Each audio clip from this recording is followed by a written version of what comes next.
Guess what? It's summertime. Man, it's hot out there. Beautiful day at 20th and Blake, and mid-afternoon start time as the Rockies play this one-game series, kind of a makeup game from April 28th against the Pittsburgh Pirates. Some folks are yawning. We are not. We are ready to go. Glad you're along with us with Jeff Houston. I'm Drew Goodman. It's one of those strange games there where the Pirates fly in for one day. The Rockies arrived literally in the middle of the night last night. You remember from your playing days. What's it like when you're in uniform? You're kind of in a fog, it really, because you get to bed so late and then you wake up and you're like, wow, I got to get ready for a ball game. And so today it's going to be an interesting day because these guys are not working on a lot of sleep right now, but they are working on a lot of cups of coffee. A lot of cups of coffee and some adrenaline for the Rockies from last night. They beat the Dodgers 1-0. How about the rotation on the West Coast trip? Save one outing, the Rockies had 5 of 6 quality starts and 4 in a row for the first time this year. And that's the first time it's happened since last year to have 4 quality starts in a row. Started with Sunday in John Gray in San Diego. Chatwood followed up on Monday. And then last night, Chris Russin did his thing. And now it is going to be up to Chad Bettis to follow suit. Because you think about Chad, what he is able to do his first 8 starts. Really, really well, going 6+ innings every time. But his last 3, he's gone 5 innings or less. Struggled out in San Diego, gave up 10 hits, which is a season high for him. Chad has been okay early on, and it's been the middle innings that have really hurt him. So he needs to kind of take charge again today. Follow suit from the rest of these guys, what they're doing. The last time the Rockies have had 5 quality starts in a row, you have to go all the way back to 2014, and it was 5 different guys in the rotation than what in the rotation right now. How about this? The Rockies have 5 shutouts this year. They had 5 all of last year. It shows you what these guys are able to accomplish, not only at home, but out on the road where they're 17-17. All right, we are ready for baseball. A couple of teams with not a lot of sleep, but a lot on the line. The Rockies trying to snap an 8-game home losing streak to Pittsburgh. It's Colorado, it's Pittsburgh. Come on back to 20th and Blake with us.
And welcome to lower downtown Denver, where the Rockies are playing the Pittsburgh Pirates. Quick turnaround day for both clubs. The Rockies arrived touchdown at 3:12 last night. The Pirates landed at 1:12 after finishing their series against the Mets. They went 10 innings, lost 6-5 yesterday.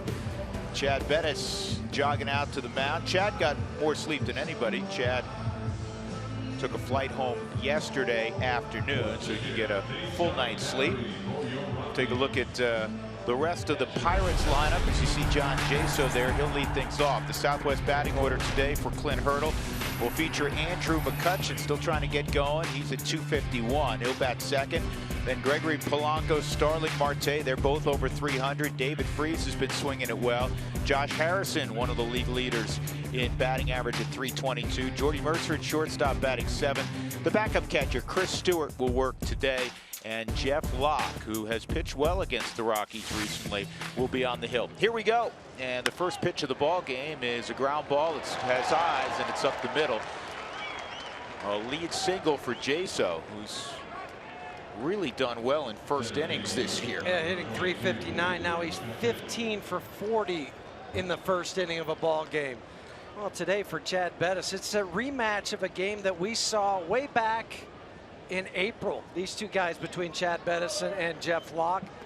For Chad, his first 9 starts, he was 4-2 with a 418, excuse me, batting average, and then the last 3, 0-3. Fastball, slider, changeup, curveball. It's imperative today for Chad that he gets that fastball going down into the zone and then keep it down there. Because part of the problem for Chad has been the first time through the order is good, and then after that, the batting average goes up against it because the fastball starts to get elevated. He slowed himself down tempo-wise a little bit in San Diego. Concerned he may have been working so quickly he was rushing through his mechanics. Sliders outside. 1 ball, 1 strike. Well, slowing down for him, still throwing the ball within 18 to 20 seconds, which is still a fast pace, but for Chad, who is going at 15, maybe 16 seconds in between pitches, even those 3 or 4 seconds is going to help him.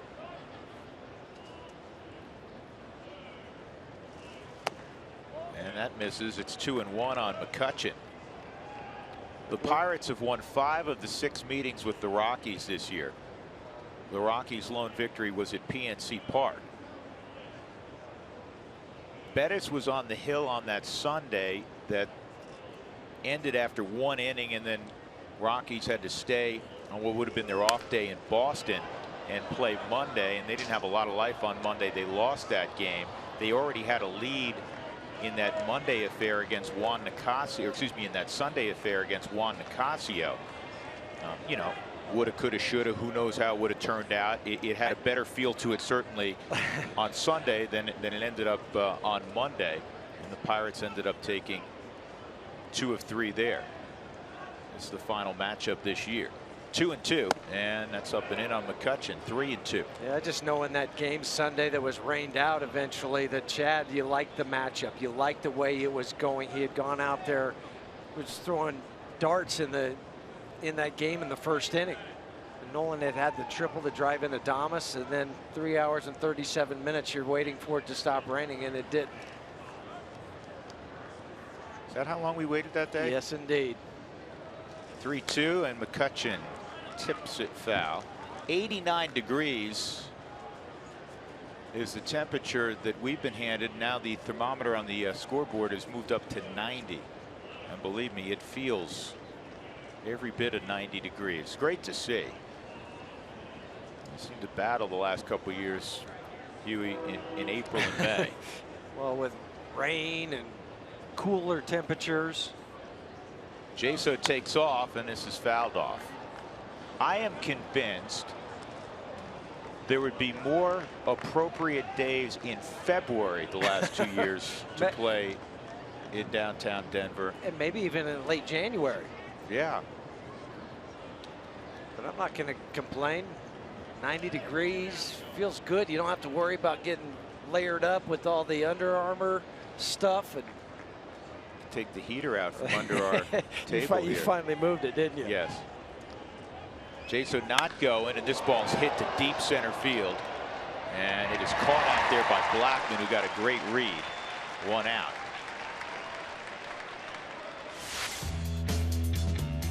Take a look at the Rockies defensively. Ryan Rayburn is in left field, Blackman in center. Gerardo Parra flips over to right. Cargo getting a day off. Nolan's at third. Trevor Story had yesterday off. He's at shortstop. LeMahieu at second. Mark Reynolds made some really good plays late in that ball game yesterday to help preserve the 1-0 victory for the Rockies. Dustin Garneau is doing the catching this afternoon. So with 1 out and 1 on, tall, lean, athletic Gregory Polanco steps in.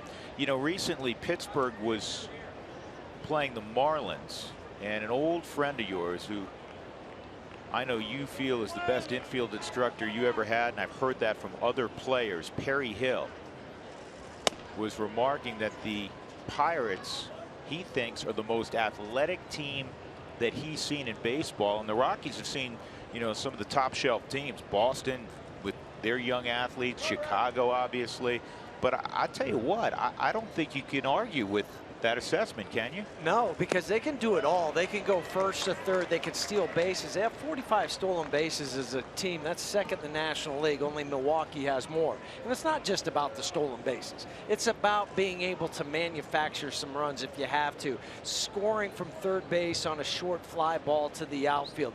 Those are the type of things that other clubs look at and say, wow, that's why they're athletic. Yeah, there's you know, Jaso's a good athlete.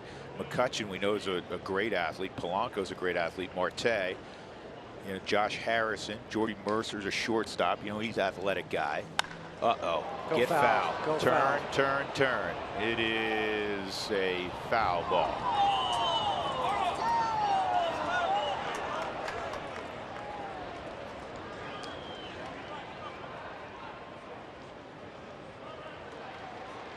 One and two on Polanco. You knew it was going to go foul because Polanco didn't leave the batter's box, but you're still wondering if he might be just standing there to admire it. Yeah, I mean, he may not have left because he knew it was one of two things. It was either a trot or he's got to get ready for the next delivery. 1 and 2 with 1 out, and this could be 2 with a good feed. There's 1 and not picked at first, and that's going to cost the Rockies a throwing error by Story. That should have been turned over. Polanco will get to move 90 feet to second base. Yeah, that was just a bad throw from Trevor because the comebacker, Chad, feeds him just perfectly. I mean, that leads him into his throw, and then he just buried it into the dirt for his 6th error of the season. Close look on the Subaru Supermo, but an in-between hop from Mark Reynolds, and then it pops into the dugout. Yeah, those are the little things that you, obviously against anybody, you don't want to. Well, just to extend an inning. Yeah, and now you have to deal with Marte, and Marte has hit .525 in 10 career games at Coors Field. Plus, you have a guy out there. Listen, Chad's a really confident guy, he's a talented guy, but you know what? He needs some good things to happen. He does. Everybody's confidence gets shaken occasionally, and there it goes. And now Parra kicks it to the corner, and Marte ends up at second. So Marte continues to torch the Rockies, and the Pirates end up with a run, and Chad Bettis should have been off the field. Starling Marte was a late game time decision whether he was going to play. Split down the plate on the Subaru Supermo, and then as Gerardo goes over, it goes off the end of his glove, and then he kicks it over into the corner. Polanco scores easily, and you're down already 1-0, and the Pirates are 25-10 when scoring first. David Freese. So the Rockies commit 2 errors in the top of the first inning.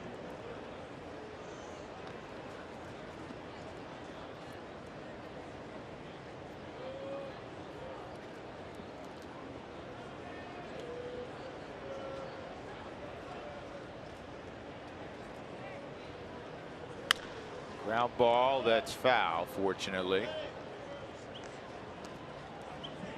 2 strikes on David Freese.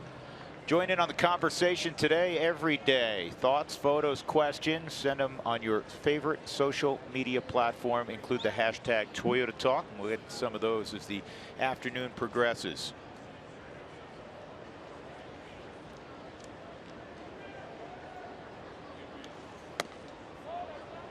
Where is that pitch? Oh, Close, yeah, real close. Just a skosh off the outside of the Subaru strike zone. Will Little's behind home plate. Ted Barrett at first, the crew chief Lance Barksdale at second, Angel Hernandez is at third. This crew is not staying over. You asked that question prior to the start of the game. They're just working this one game, and then we'll have a fresh set of umpires in here for the Rockies Padres 3-game set, which begins tomorrow night. I thought they might just stay here and just roll it over into the next series instead of having to try to get a whole new crew in here. Yeah, we've seen that before where that's how it works. Well, especially when you're just playing one game and then you move into a new series. 2-2. Got him. In the inning, there was a couple of hits and a couple of errors, an unearned run, and the Pirates lead it 1-0.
The Rockies get ready to go offensively against the left-hander Jeff Locke. Charlie Blackmon has been outstanding this year. You talk about guys deserving of all-star consideration.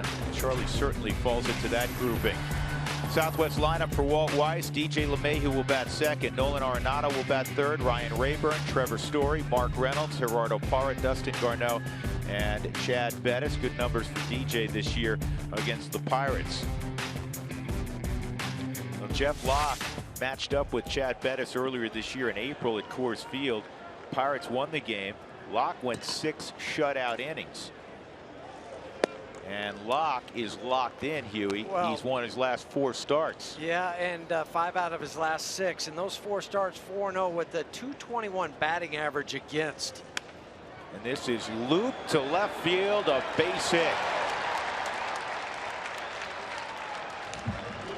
Charlie gets the Rockies started, and that'll bring up his buddy DJ LeMahieu. That's how you fight a pitch off and just dump it into left field. Pull those hands in. This hits right around the label on the Subaru Supermo. But when your bat path is correct, you're able to do that.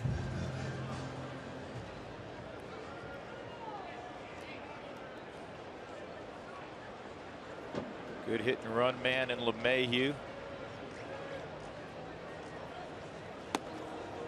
I like that idea. Just try to get that run back. And DJ did it the game a couple nights ago out in LA. But that was trying to bunt for a base hit, but it worked out okay because you get the guy in scoring position. I know one of Clint's philosophies when he managed the Rockies, and I'm sure he has the same philosophy now in Pittsburgh. No reason that it would change.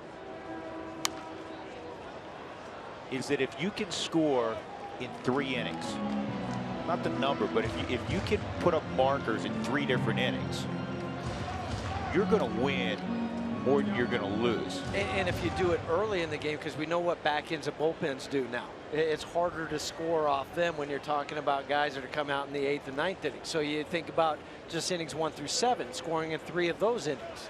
And the thought behind it is, that's why a lot of times Clint would play for a run you know what it's like in that dugout when you put up a marker. There's some momentum and there's a bounce in your step offensively, where when you sit back and you're always looking for the big inning and you don't get it, now you're behind 2-3 runs as opposed to you're keeping pace. And I think today too, especially because these guys are low on energy right now. And I mean, not just Rockies, Pittsburgh, both clubs, just because Pittsburgh's also in one of those stretches where they're playing about 30 straight days. Their next off day isn't until Monday. The Rockies' next off day is Monday, but they're in a stretch of 27 straight. Yep, this is game 24, 27 in a row. 2 balls and a strike on LeMahieu. And it's 3-1. Well, how about this for Pittsburgh? They had the doubleheader against the Mets on Tuesday. And then last night they played 10 innings. They don't leave Pittsburgh until 1 o'clock, 1:15 local time in Pittsburgh. And then they turn around, go home tomorrow and play the Cardinals to start a 3-game set. Yep, they're busy. Not going to get any sympathy from the Rockies, though. Charlie takes off. This ball's belted to deep center. McCutcheon's got a long run off the very top of the wall. Charlie around third. He'll score. DJ LeMahieu ties it up. And give some props to Charlie Blackmon because he read that just like you want to as a base runner. He knew where it was going, so he didn't hesitate when this ball goes off the wall. DJ squares it up, 3-1 count, gets on top of it, let her high fastball. And then watch Charlie. Charlie just keeps going. So he's hitting the bag. He's halfway to third when this ball goes off the wall. That's how you get the run back because you are a smart base runner. Remember DJ, last time the Rockies were at home against the Reds, he took John Moscott to center field deep 450 feet. If you watch his BP, because you know DJ doesn't hit a ton of home runs, he chats up fellow second baseman Josh Harrison, but DJ has a lot of power, if that makes sense. Yeah, he can play long ball during BP with the big boys when he wants to. But that's not really his game. Not his game, and he always stays in his lane. And that's why he's gone from one of those, what kind of player is he going to be, to an everyday guy that's made the All-Star team. Because he's figured out what type of player he is, and he doesn't deviate from it. And he's another guy that will deserve All-Star consideration. I would say this, for me, it's still a little bit early. I know the voting takes place now, but another at least solid 3 weeks to put your resumes together for Midsummer Classic in San Diego. 3-0 on Nolan. Nolan's got good numbers against Locke, though he shared with me this morning that the last time they faced off, Locke got the better of him. So that means payback time. Yeah.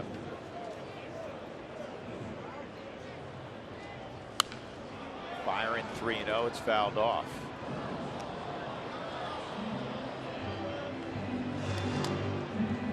It's the numbers against Jeff Locke. He's got numbers like that against a lot of guys. That's what I was laughing about, because now you throw up numbers that Nolan has against this guy, that guy, everything's 300, 350, now 400. Got to get this run in with nobody out. DJ at second. And this ball's a base hit. DJ had to see it through. He'll get a stop sign from Stu Cole. And the Rockies begin against Jeff Locke. Single, double, single.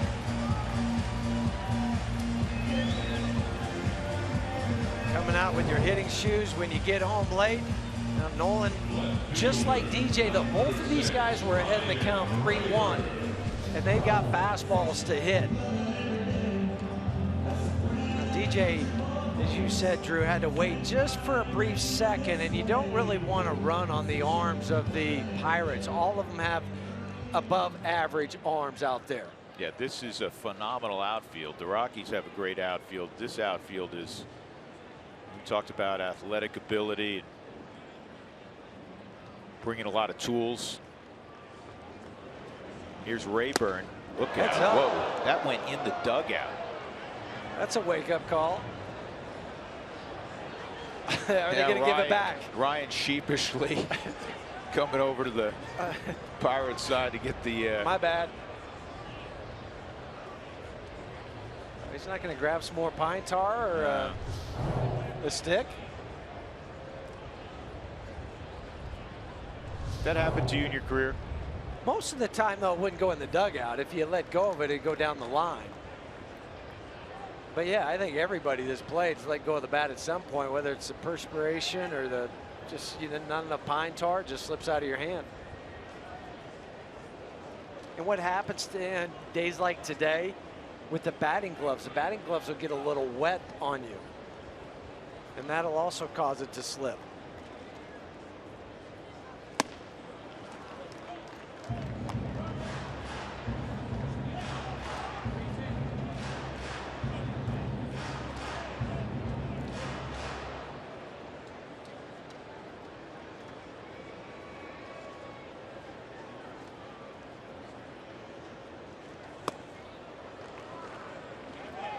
One and two.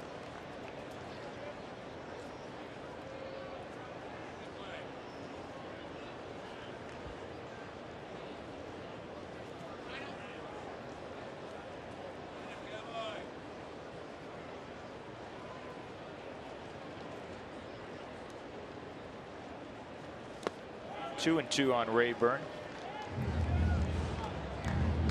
There's a lefty out there. You know, Ryan Rayburn is going to be in the lineup.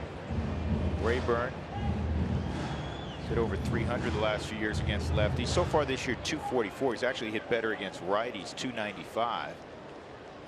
Still over 50, 60 home runs against a left-handed pitcher in his career.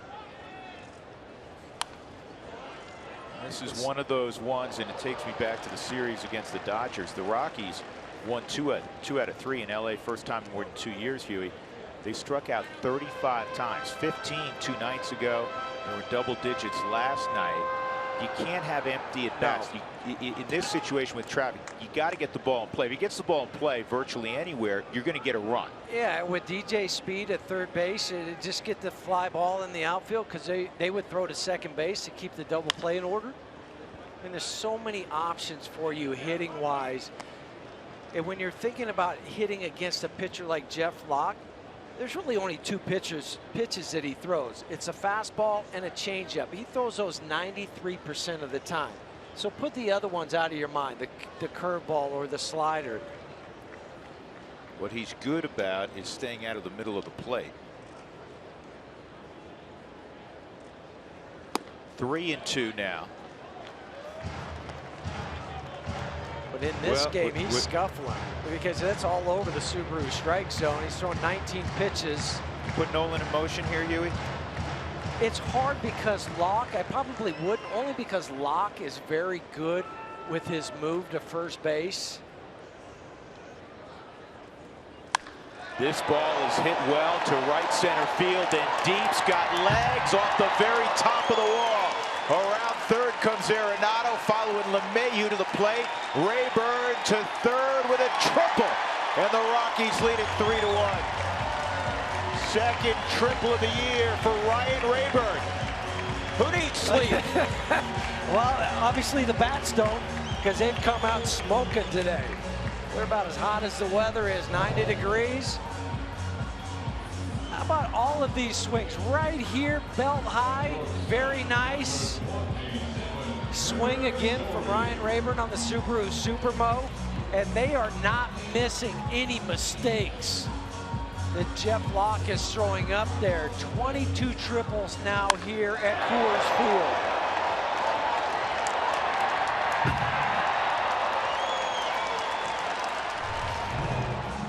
$14 RBIs for Ryan. And I know when he hit second base, he's like, oh man, I got to keep running to third. And he's Stu Cole, and he's pointing at the dugout, he's pointing at the fence, because that was near the top of the new fencing. He hit that a long way. It sounded loud. I mean, when it came off the bat, even you watch Andrew McCutcheon out there, he's just waiting to play the carom. Came maybe 3.5 feet away from going over. Trevor Story at the plate.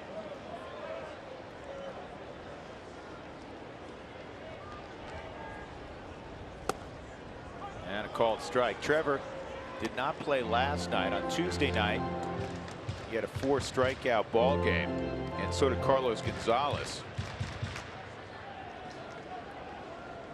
But Story was not scheduled to play tomorrow. Walden mapped this out a few days ago. That's fouled off. So I think a lot of people felt like, oh, he got a day off because of the tough night on Tuesday. That had nothing to do with it. Walden had already earmarked Wednesday as a day off for Story. And I try to tell people sometimes is like, you need to make sure that your bench players also get starts. Christian Adames deserves a start here and there. I mean, you can't go for 10 days without giving him a start and then say, oh, by the way, you need to go pinch hit against that closer in the 9th. Good luck. 1 and 2, and you want to get, obviously you want to get Adames in there, keep him sharp. Right now you want to find spots if you're Walt Weiss for that guy. Daniel Descalso, man, every time he's in the lineup he's throwing out line drives or home runs. And how smart was he last night saying that I was looking for the curveball off of Maeda because that's what he had been throwing guys. Story strikes out, so there's 1 out.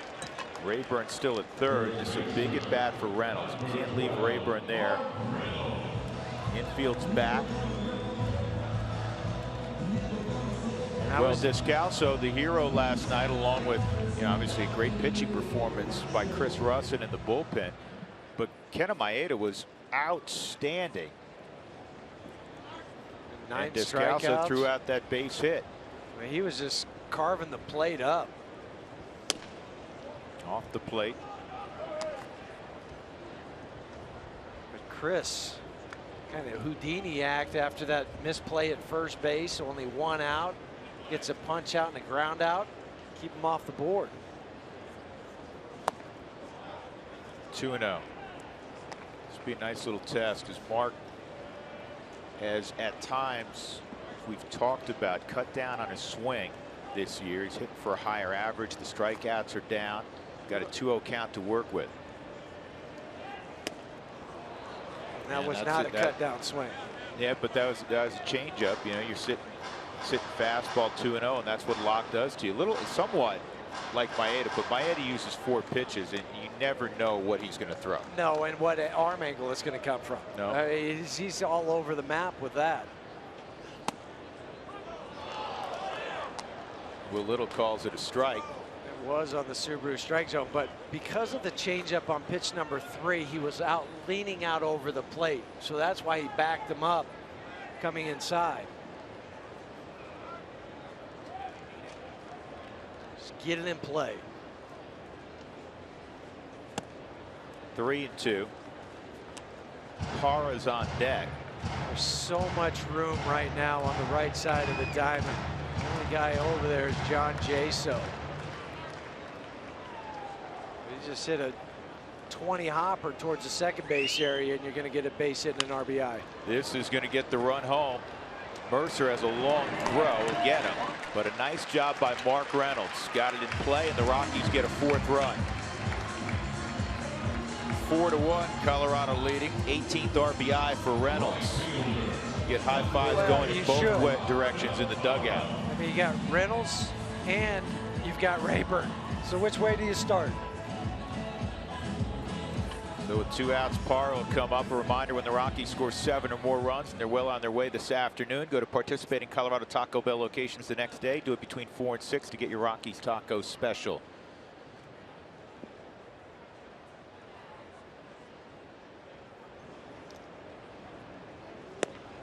Parra takes a strike.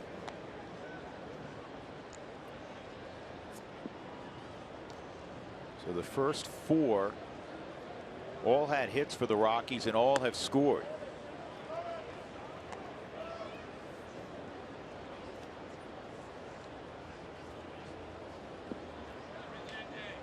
And again, this is a guy in Jeff Locke who shut the Rockies out at Coors Field for 6 innings earlier this year.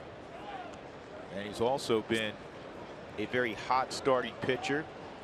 As we discussed earlier, 4-0 his last 4 with a 2.76 ERA. He's been pitching really well for the Bucks. That'll end the inning. Jasa touches the bag, but a great start for the Rockies. Single, double, single, triple. The Rockies put a 4-spot up. 4-1 they lead as we turn the page to inning number 2.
Top 2, there's Chad Bettis. He gave up an unearned run in the first inning. On the recent road trip, he was the only Rocky starter that didn't have a quality start.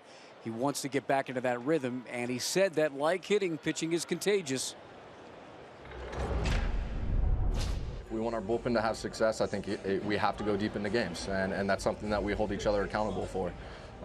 Every start, you know, we go out there, watch each other's bullpens. It's a brotherhood, and like I said, we hold each other accountable to the highest extent we can.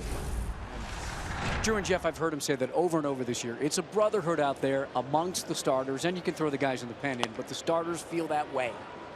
I'm a big fan of Chad Bettis's, and I know, Huey, you are as well. He's very mature. He's got great leadership characteristics. He's not an excuse guy. He's a tough guy, and he's got a lot of talent. That combination is going to make you a successful pitcher at this level. And I know Chad's had a hiccup or two of late, but he's got the right makeup. That's a base hit for Josh Harrison. I just go back to last year for him and how he had to change what he was doing, and so he knew coming into spring training that he wasn't even going to have a chance to compete for one of the starting jobs, and he goes out and says that this is what I need to do. But I'm also a big fan of all those guys going down to the bullpen and watching each other's bullpens. And that way, if something goes wrong, maybe a different set of eyes can see it, and you can talk to your buddy, your pal, and say, hey, I see you doing this. What is that? How you feel out there? How about Josh Harrison, Huey? He had a base hit there prior to that at bat. When he leads off an inning, he's hitting .487, and that will go up.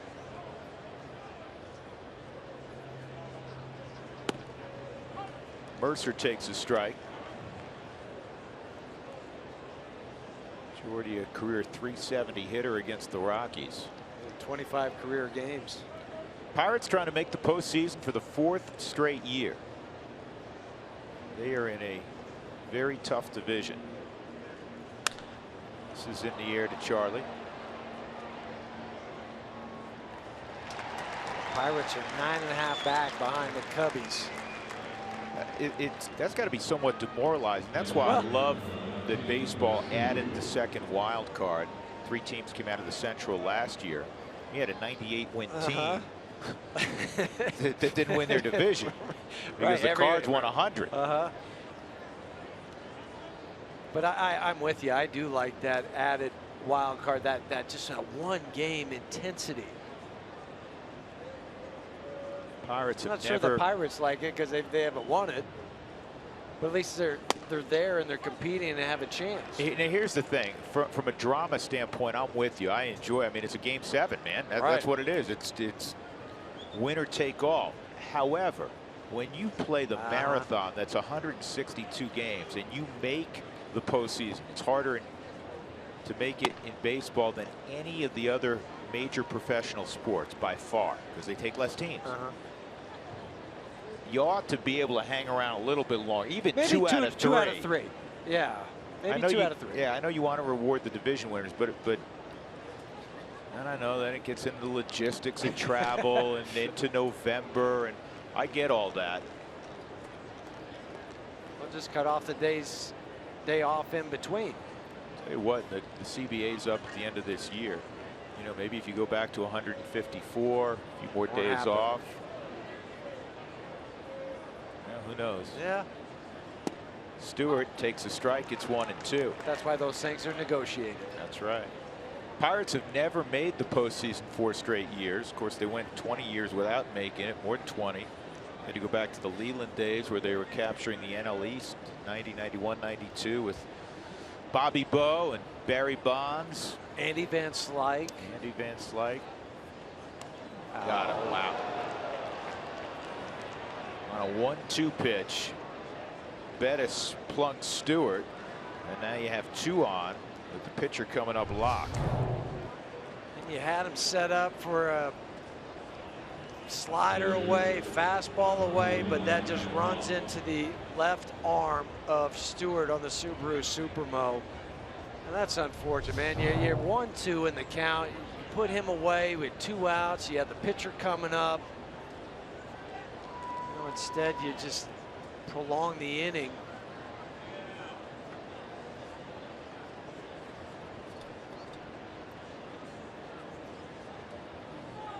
So Locke will be bunting here.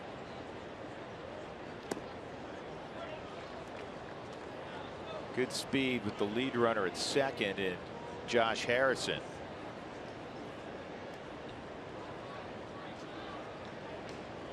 With Reynolds playing so close, it'll allow Stewart to get an extra 3 or 4 steps on his lead at first base. 1-1.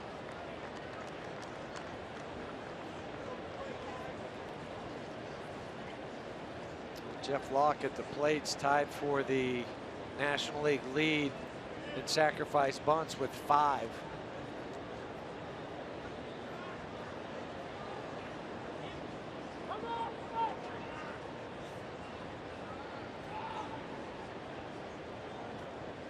When you were middle infielder, shortstop, in these situations, did you like every once in a while putting on a inside move, some sort of pick play? I wouldn't, only because I wouldn't want to disrupt what the pitcher was thinking. Maybe he's thinking I need to throw a strike. And guys now at second base for the most part, and with Josh Harrison too, being a middle infielder, they wouldn't fall for it. Maybe if it was somebody else out there that's not used to being on base, or maybe an outfielder. Yeah, great point about, Harrison being a middle infield guy. He knows all the tricks of the trade. 2-1 on Locke. And a snap throw by Garneau. 2-2. Never hurts to throw down there. Maybe he slips and falls going back to the bag. It happened last week. Plus catchers get antsy. They want to show the they arm want to show off. I practice this all the time. Can I use it, please? Little signals with the infielders when they're going to back pick. 2-2 on Locke. Strike 3. That's a big strikeout. Now they're 2 gone with Jaso coming up. No advancement, obviously. Second strikeout for Bettis.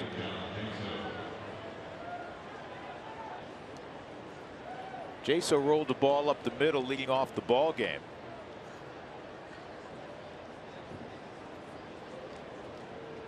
Has been really popular. Nice addition for the Pirates. Popular not only with fans, but popular in the clubhouse.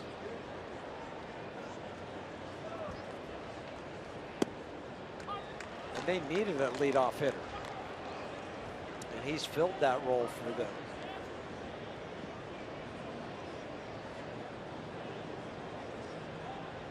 4-1 Colorado. Pirates with 2 on and 2 out in the second. And that's a good looking fastball. Kind of a delayed strike call. I was wondering if Bettis was going to get that. It looked right there. He's getting some words from the Pittsburgh dugout. Like right at the top of the strike zone. But also Dustin framing that with the hood where he had the glove on top of the baseball. And he gets a strikeout. Well done, Chad Bettis. Hit batter and a base hit by Harrison. Those two are left aboard. And we'll go to the bottom of the second. The Rockies out front 4-1.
Rockies baseball on Root Sports is brought to you by your hometown Toyota stores, Toyota Let's Go Places, and by Southwest Airlines. Transparency, low fares, nothing to hide. Rockies and Pirates getting together for the final time this year. It's a makeup from the rainout on April 28th. Pirates flew in late last night, landed according to their notes at 1:12 in the evening. The Rockies bettered that by 2 hours. They landed right at 3:12 last night. Staggered off the plane and got a few hours of sleep. You call it baseball a show and go. Neither team hit before the game. I was talking to Nolan Arenado about those situations. He said, you know, it's not how you want to go about it. It's kind of reminiscent of the minor league sometimes, where you get off a bus and depending on your travel situation, you just start playing. Warm up a little bit, throw, stretch, here we go. I had one of those in Double-A. We took off from Jacksonville. We're going to play in Memphis.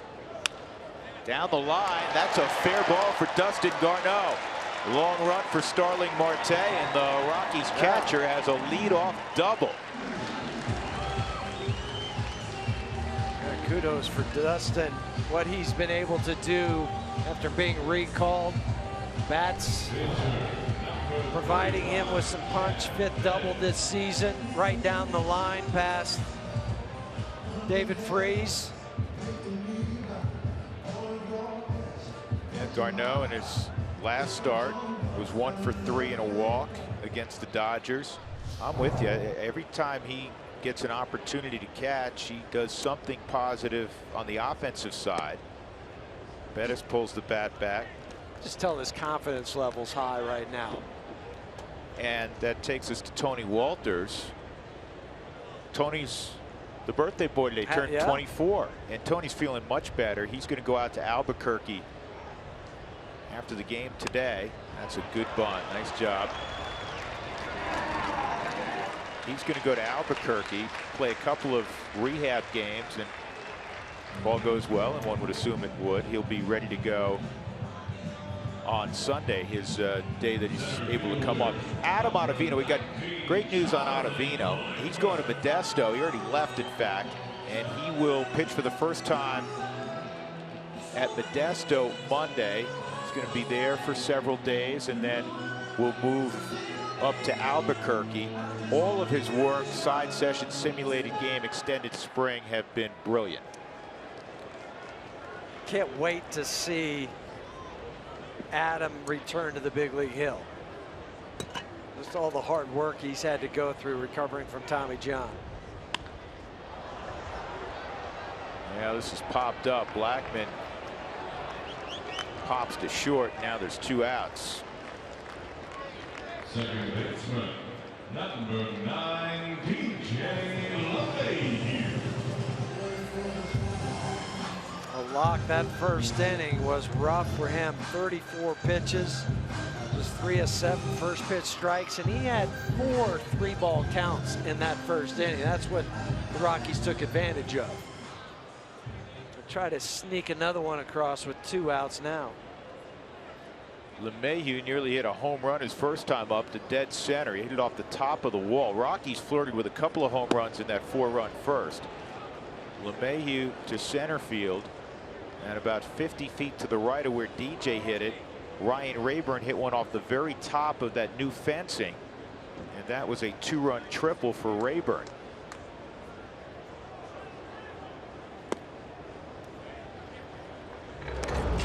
DJ again driving a ball that's up in the zone. He can get on top of that at 6'4".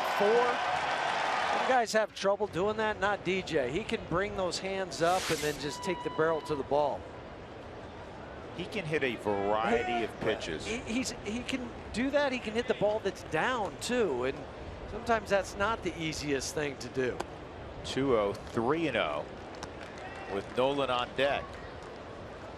Well, they saw what he could do with the high fastball. The last 2 pitches have been down in the Subaru strike zone, trying to change it up.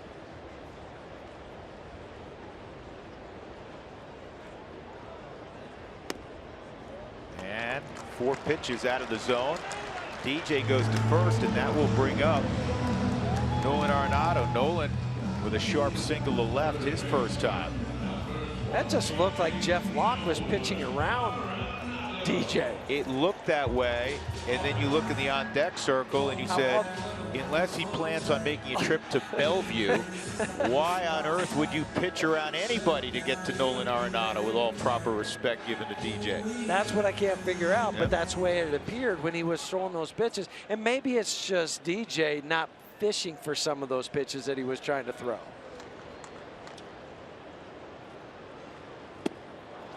Off speed, and Nolan's out in front. When Locke was here in April, the 6 shutout innings, he allowed only 5 hits. He walked 2, he struck out 8 in a season high 106 pitches, and a 6-1 win for the Pirates that day.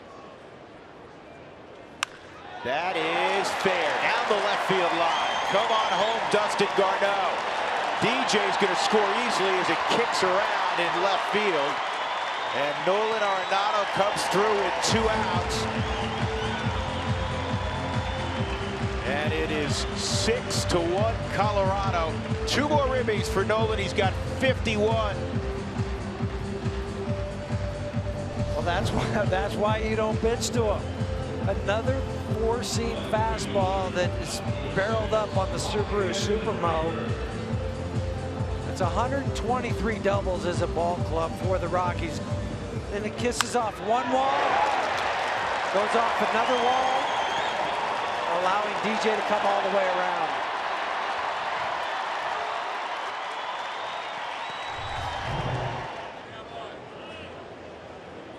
Here's Rayburn. He drove in 2 of the triple last inning. Takes a strike on the inside corner. How about Nolan? With those 2 ribs, he's got 24 2-out RBIs, which is the best in baseball. 2 more than George Springer of Houston, 2 more than the Cubs' Ben Zobrist. And that's what he did a lot last year with all those RBIs. They're backbreakers, those 2-out ribbies. Mercer battling the sun will make the catch. The Rockies got 4 in the first. They add 2 in the second. They're out front 6-1 on the Pirates.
Baseball draft is today. It's called the Rule 4 draft, but it's the one that so many people focus on. 40 rounds as you look at the quote-unquote war room in Scottsdale.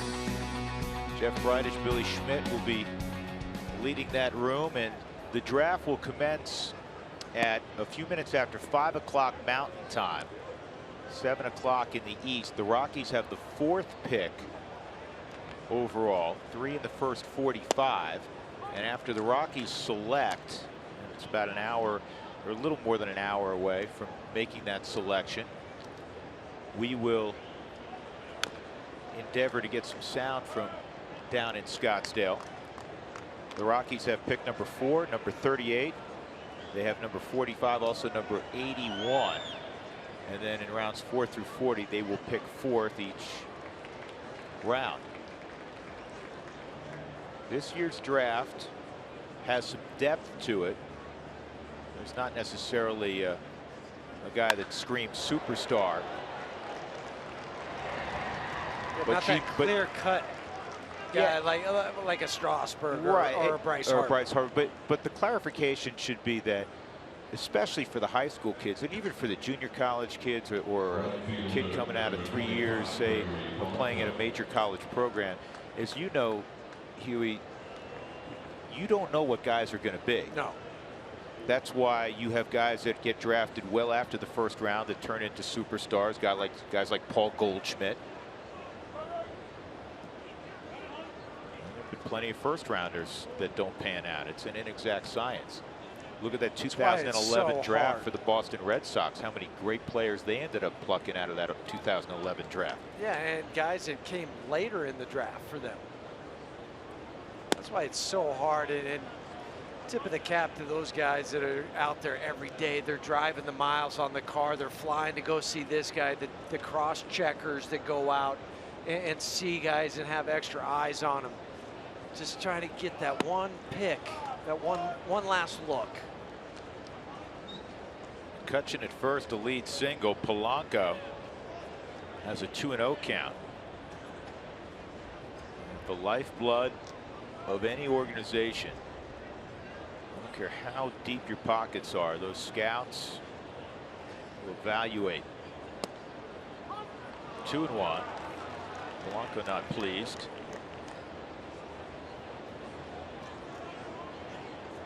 It's at the bottom of the Subaru strike zone. He just jumped out of the way to make it appear that it wasn't that close. Polanco hitting .352 his last 24 games. Pirates reached a season high 9 games over 500. Swung on and missed. They've not played as sharply the last 10 days, so they did sweep the Mets the other day. Lost yesterday 6-5 in 10 innings to New York. They come in at 32-27. The Rockies 27-32.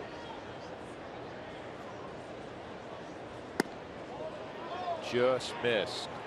3-2. And you could hear Will Little say, "No, just out." And it was indeed just out of the Subaru strike zone.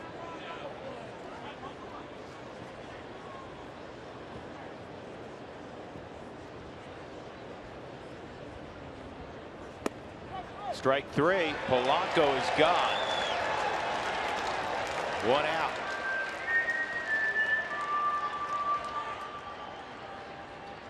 Greater coverage of baseball brought to you by T-Mobile. Let's look back at some of the more notable 4th overall picks in the Major League Draft. Out of Indiana, the Cubs took Kyle Schwarber a couple years ago. He's out this year with the ACL injury, but you know what kind of power he has. Out of Grandview High School and then LSU, Kevin Gausman, who's going to be a fixture for years to come in Baltimore. We'll take a closer look at that list here in a moment, but Marte's at the plate. Going back to that list, former Rocky Jason Grilli, who's had a very fine career. Kerry Wood, enough said there. Go way back, Kevin Brown, a guy you had to compete against, Huey. And played with, too. Yep. He was in '86, that was with the Rangers. Hall of Famer Dave Winfield. Going back to '67, a guy I watched pitch with New York for many years. Great left-hander, John Matlack. And that catcher for the Yankees named Thurman Munson. Yep, the late Yankee captain. He was such a marvelous player.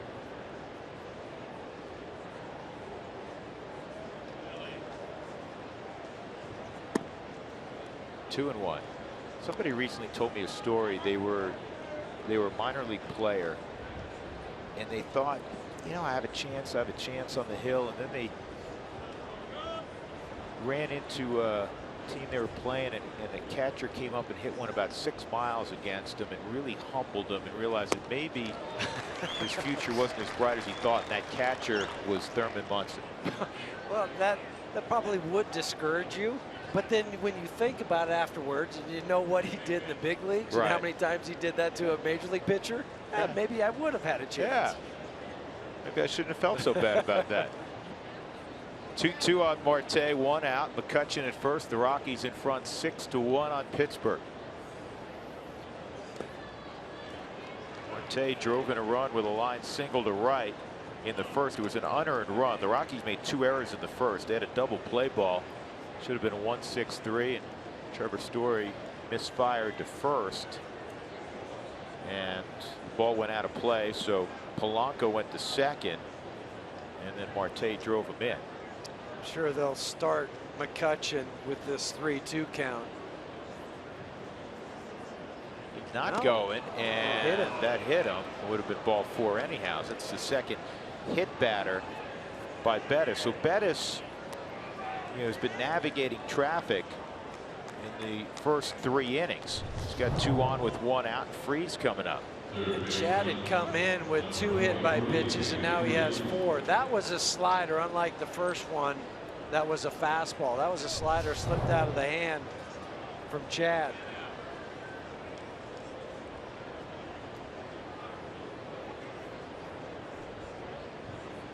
David Freeze struck out his first time up.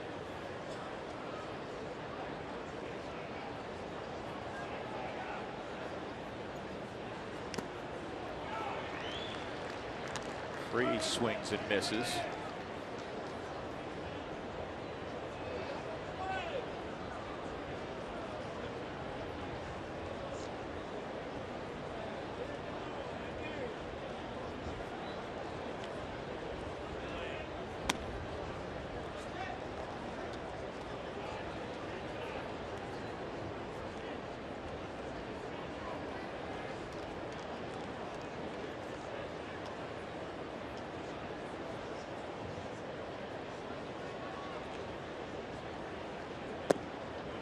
Two and one.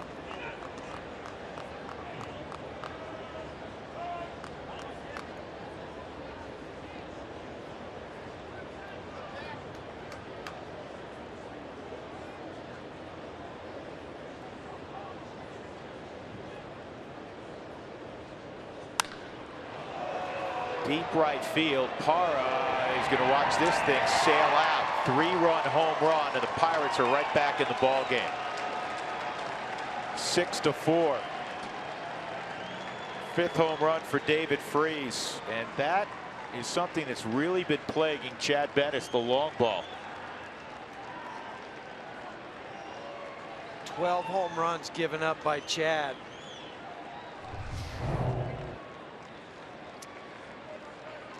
Sounded loud off the bat from David Freese. Takes some strength to hit it from the right side of the batter's box over that auxiliary scoreboard with that extra height out there, and he just takes it 3 or 4 rows deep.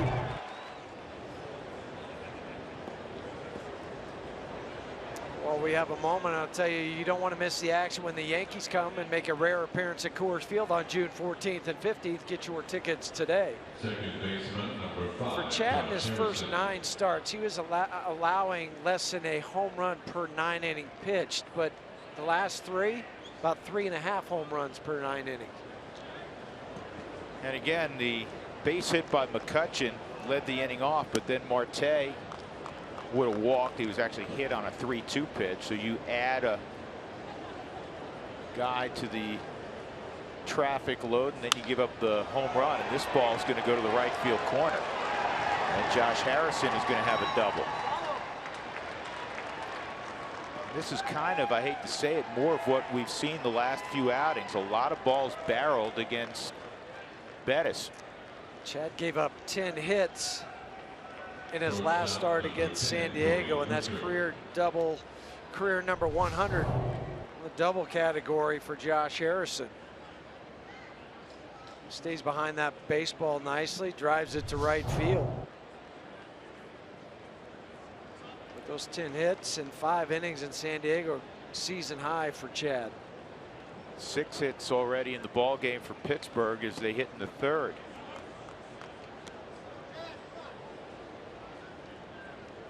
And the Rockies are going to get Jorge De La Rosa up. So the string of quality starts will end at 4 for the Rockies as a club, and this ball on the ground is Story.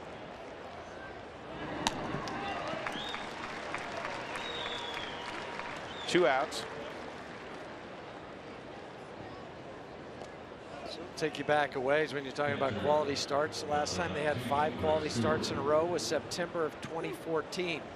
5 guys in the rotation: Franklin Morales, Jordan Lyles, Christian Bergman, Tyler Matzik, and the guy that's warming up in the bullpen right now, De La Rosa.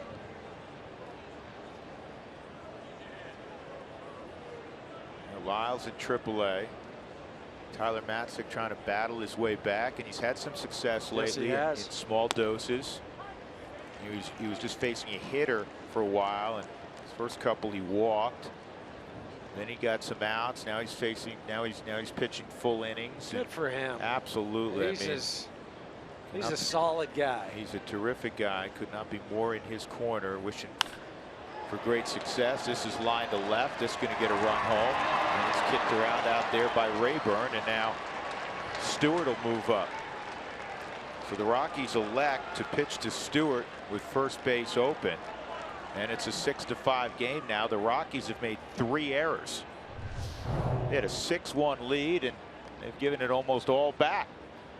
They choose to pitch to the 8th place hitter with 2 outs, and he puts it into left field, kicks off the heel of Ryan Rayburn's glove, allowing Stewart to move up to second. And now 6-5, and all that good feeling, good mojo you had going in the first 2 innings is kind of wiped away. Locke 2 for 20 this year, takes a strike.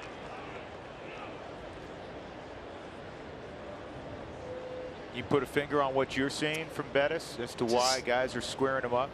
I think too many balls are in the middle part of the plate. They're also up. It doesn't have quite the movement it had earlier this year. I think that's the other thing that I'm seeing, that you don't see any mishits or weak ground balls.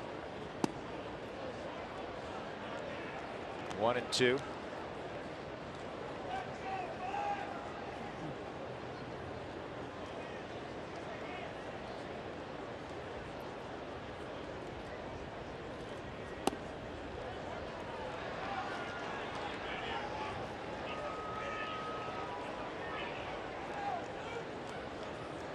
Chad's going to be close to 70 pitches through 3 innings. This is pitch number 69.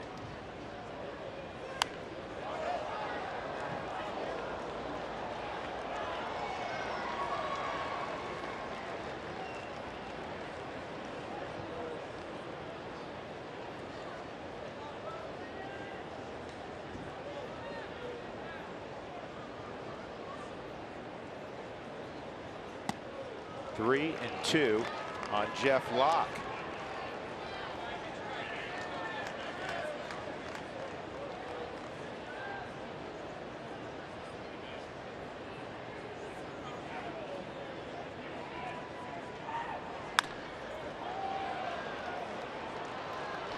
Story ranging to his left, throws out Locke to end the inning.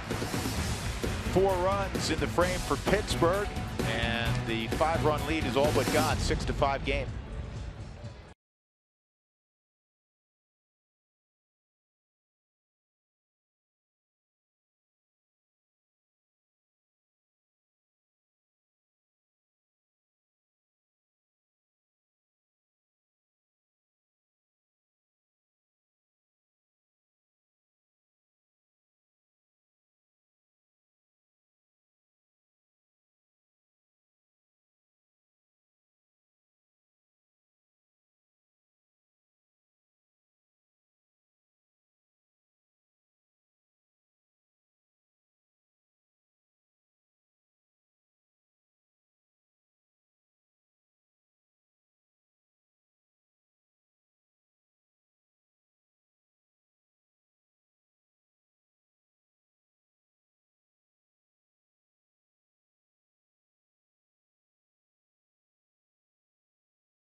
As they come up in the 3rd inning, Trevor Story, Mark Reynolds, Gerardo Parra. Late night for everybody last night. And not surprisingly, lunchroom naps. Spilly's napping, Jenny's napping. They were napping late in that road trip because Spilly somehow got his work bag stolen, recovered this morning. And Jenny, in a panic, thought she left her wallet somewhere last night, only to re-text us this morning saying, "Oh, my bad, I found it." So they were off kilter, so to speak, even prior to the late night last night. Just the fine work of the LAPD to find part of Spilly's belongings. Yep. Trevor Story struck out his first time. And he takes a strike. Rockies got 4 in the first, 2 more in the second. And evidently they're going to have to continue the onslaught. Maybe one of those days at Coors Field. Just outslug the other team. This is off the end of the bat to right field. Still pretty deep. 1 out. And that'll bring up Mark Reynolds. Let's check in with another Mark. Here's Mark's stat. Mark? I want to talk about Mark Reynolds with him coming to the plate. It's the Lowe's home field advantage. This is his 60th game at Coors Field, 23rd at his as a Rocky. Look at his numbers. 296 average, 31st RBI in his first at bat. How about the on-base percentage? Way up there. And here this season, hitting over 300. And I've been lobbying for him to win a Gold Glove as well. He's played well at first base here at Coors Field as well. He's had a good season in his initial campaign with the Rockies. Mark drove in a run with the ground ball to short his first time up. It's a good piece of hitting. A 2-2 count. Needed to get it in play with Rayburn at third, less than 2 outs, and he did so. And he kept it away from David Freese, who might have had a chance to throw the runner out at home. And then last night, his defense. This was late in the game. He came in for Descalso, and he made a couple of really good plays. But he's done that all year. So we shouldn't be surprised anymore when we see him do that. I think early on we were, just because we hadn't watched him enough, and you just think about a guy and what he does offensively, kind of lose sight of the fact that this guy growing up and in college was a shortstop, so he has the hands to play the position. But it is a different dynamic with that big mid over at first base.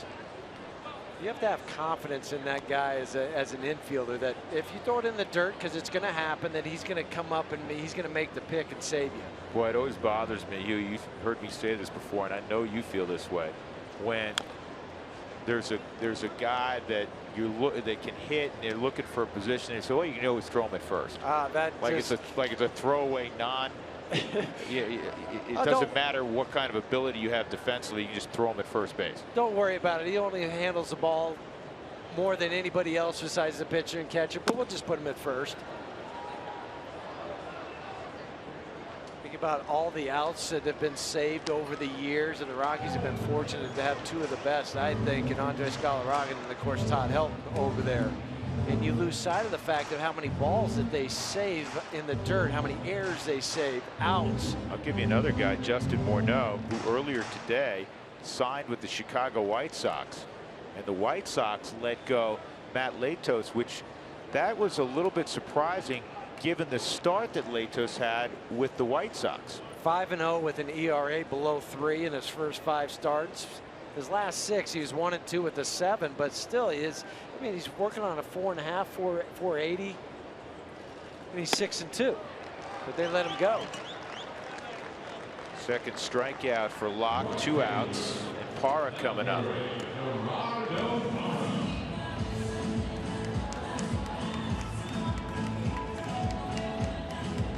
1-year, $1 million deal for Morneau. We wish Justin all the best.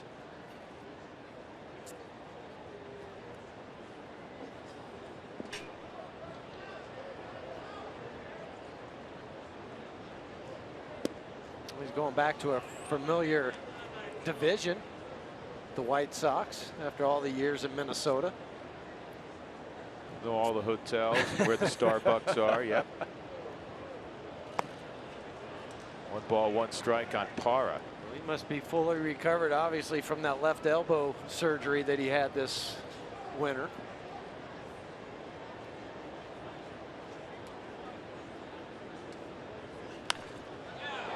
Locke's a strike away from doing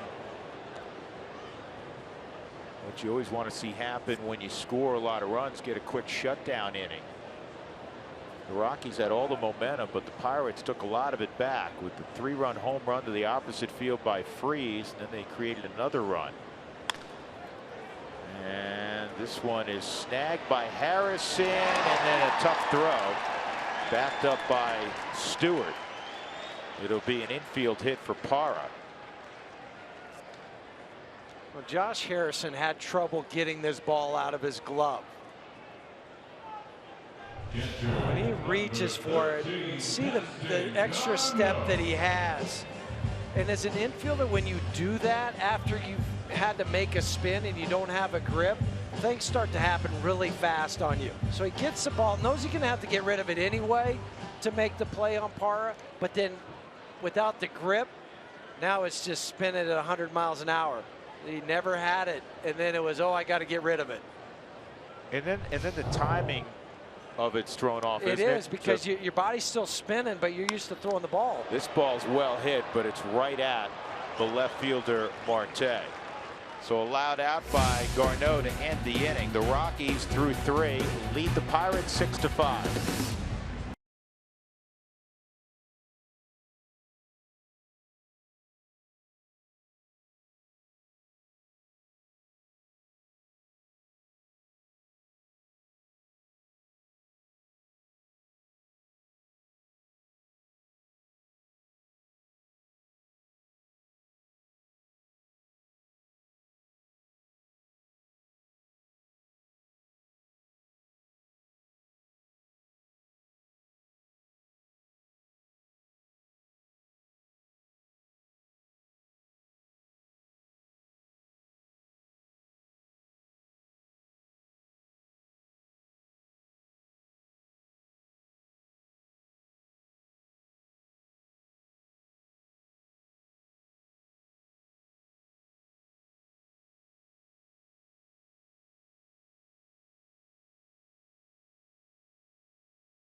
Rockies baseball on Root Sports is brought to you by Subaru. Love, it's what makes a Subaru a Subaru. And by American Family Insurance. Insure carefully, dream fearlessly.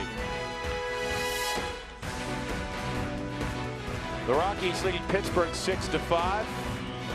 Along with Jeff Houston and Mark Stout, I'm Drew Goodman. And the Rockies and Walt Weiss decide to make a change. Chad Bettis, struggling through the first 3 innings, is gone, and Jorge De La Rosa will take over. For De La Rosa, last time he was out on the hill was the game against Cincinnati back on the 1st of June. But he pitched well in that game. 2 innings, 4 strikeouts.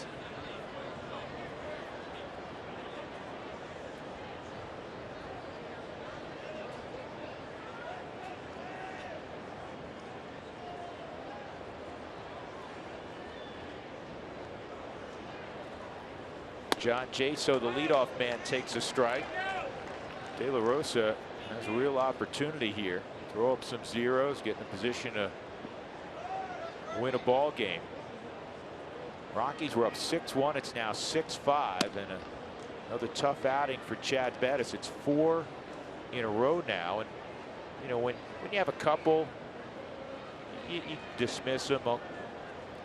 But now 4 in a row, there's got to be a little bit of concern. There has to be some alarm bells going off. You also think about the lack of innings that he's been pitching when he goes out there. Today it was 3. Last time it was 5. The time before that, 3 2/3, and in Boston, 4 2/3. And this is on 2 hops to Reynolds, off to De La Rosa, and Jaso's retired. The first 10,000 fans through the gates for the Rockies Blue Jays game on June 29th will receive a coupon for a Hebrew National Dollar hot dog. So Bettis's line, 3 innings, 5 runs, 4 earned, 7 hits.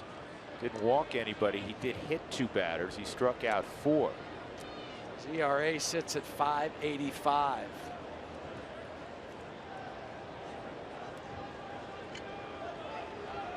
De La Rosa sets his sights now on Andrew McCutchen. Lined out to deep center and a sharp single to center. And he gets a curveball for a strike. Just mentioned it last time that he came in to pitch against Cincinnati. I just like the way he's going about his delivery now. He doesn't have the hesitation as he comes up. It's just more of a smooth, getting everything going together, the hands separating over the knee, allowing his arm to catch up. Get the sign, make the full body turn to get more of the leg drive into this delivery. A little more on the fastball, tick or 2. That one at 91, misses 2-1 on McCutchen. We talk about as hitters trying to pick up the baseball. It's hard when you see the back pocket of the pitcher. When he turns completely, you see the name and the number. It's hard to pick up the ball from that angle.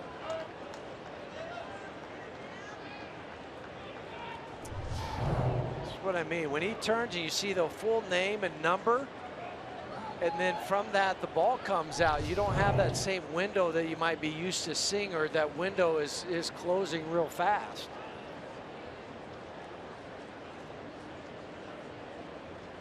Two and 2 on McCutchen. 3 and 2.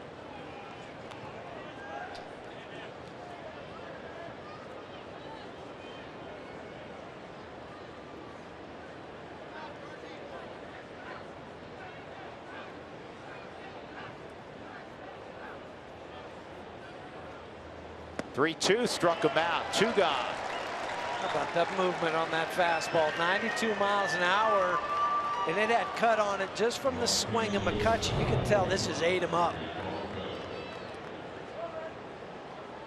Oh, I think I can hit it. No, I can't. Tried to make the adjustment mid-swing. Set up a way to cut good 12 to 14 inches. And now left on left against Polanco.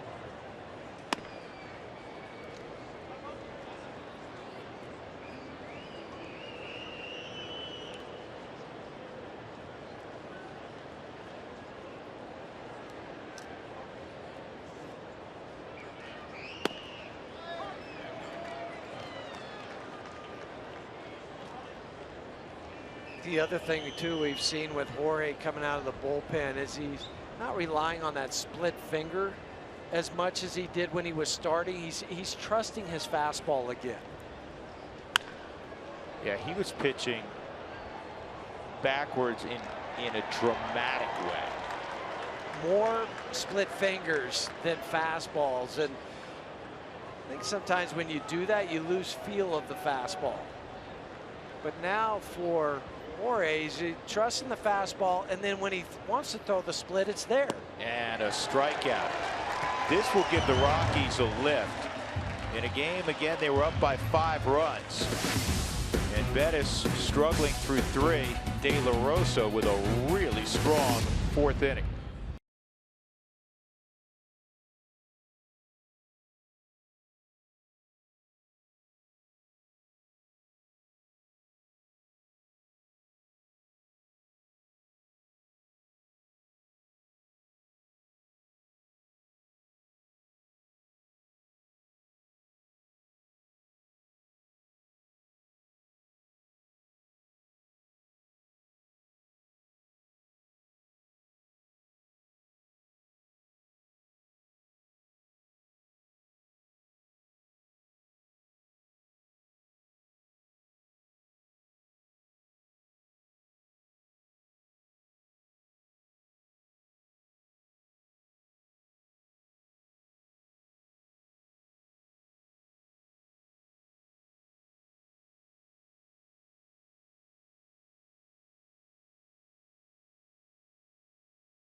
Here's this week's CenturyLink High-Speed Challenge question. There have been 7 cycles in Rockies franchise history. Which player within the game completed the cycle the fastest? Your 3 choices: Troy Tulowitzki, Carlos Gonzalez, Mike Lansing. Go to @RootSports_RM to cast your vote. De La Rosa leading things off in the 4th inning. Jeff Locke has allowed 6 runs on 7 hits. De La takes ball 2. I'm not pitching to him. He's hit .375 on the year. Smart man. 4 wide ones. Let's go.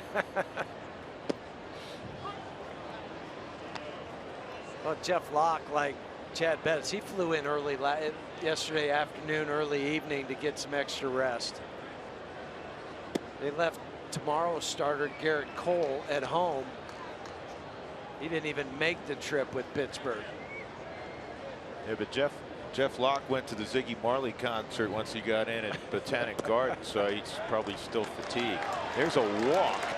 I'm making that up, folks. That did not happen. He's making that up.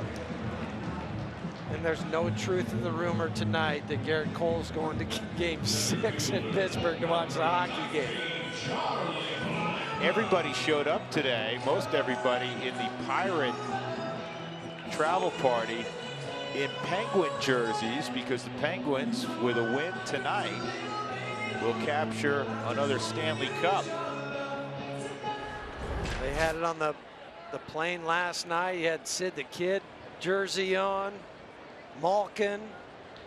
So there's a Lemieux. By the way, the guy flying by on the scooter, that was Andrew McCutcheon.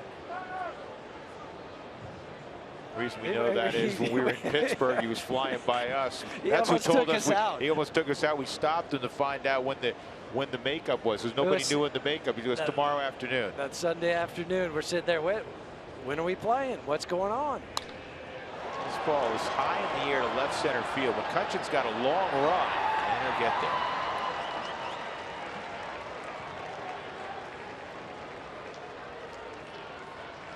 Second baseman, number 9. Oh, Andrew McCutchen, Starling Marte, Gregory Polanco, these guys cover some ground. And this is just Andrew McCutchen doing what he's done for a number of years now. So graceful out there. He makes it look easy.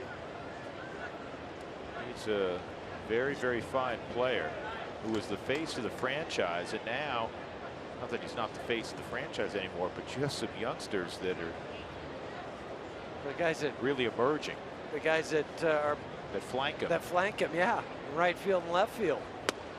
DJ takes the strike. LeMahieu a double to dead center field off the top of the wall to drive in a run in the first. He walked and scored in the second.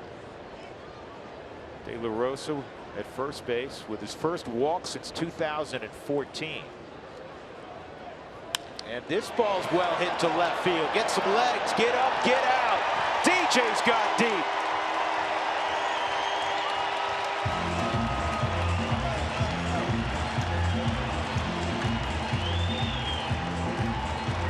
Home run number 4 for LeMahieu, and the Rockies lead it 8-5. Just when they needed a little breathing room, DJ comes through in the clutch again. 9th home run given up to a right-handed batter by Jeff Locke. Gets a slider that doesn't do much other than sit on a tee for DJ. And he takes it out to left field.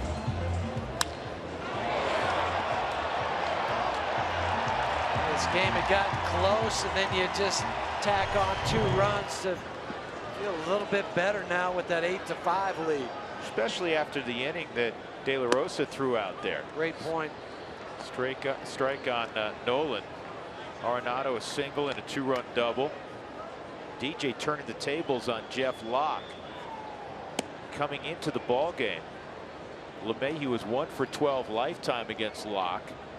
He's 2 for 2 today, including that walk, and it's a loud 2 for 2. 3 RBIs for LeMahieu gives him 21. Been saying it for a while, Huey, that the Rockies have to put their foot down at home.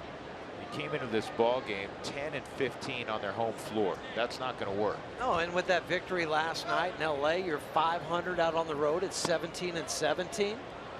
Go 3-3 on the West Coast. So now their last 16 on the West Coast, they've won 13. Am I doing this right? No, excuse me. They've won 9 and lost 7. So they're playing well above 500 baseball in cities where we all know they have struggled and struggled mightily. 2 outs, and Ryan Rayburn will come up. Well, you want to come to the ballpark early because this is a special day on Sunday, June 12th, because you can take photos with your favorite Rockies players and coaches. Gates A and D open up at 11 a.m. It's this Sunday, photo day. Rayburn with a high chopper to third. Freeze just did get him. Watching Rayburn, he's holding his right hip. I think It's his back. hopefully he's all right.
Rockies are up 8-5. I want to take you back to October the 13th, a Thursday in 1960. Bill Mazeroski, Game 7 against the Yankees in Pittsburgh.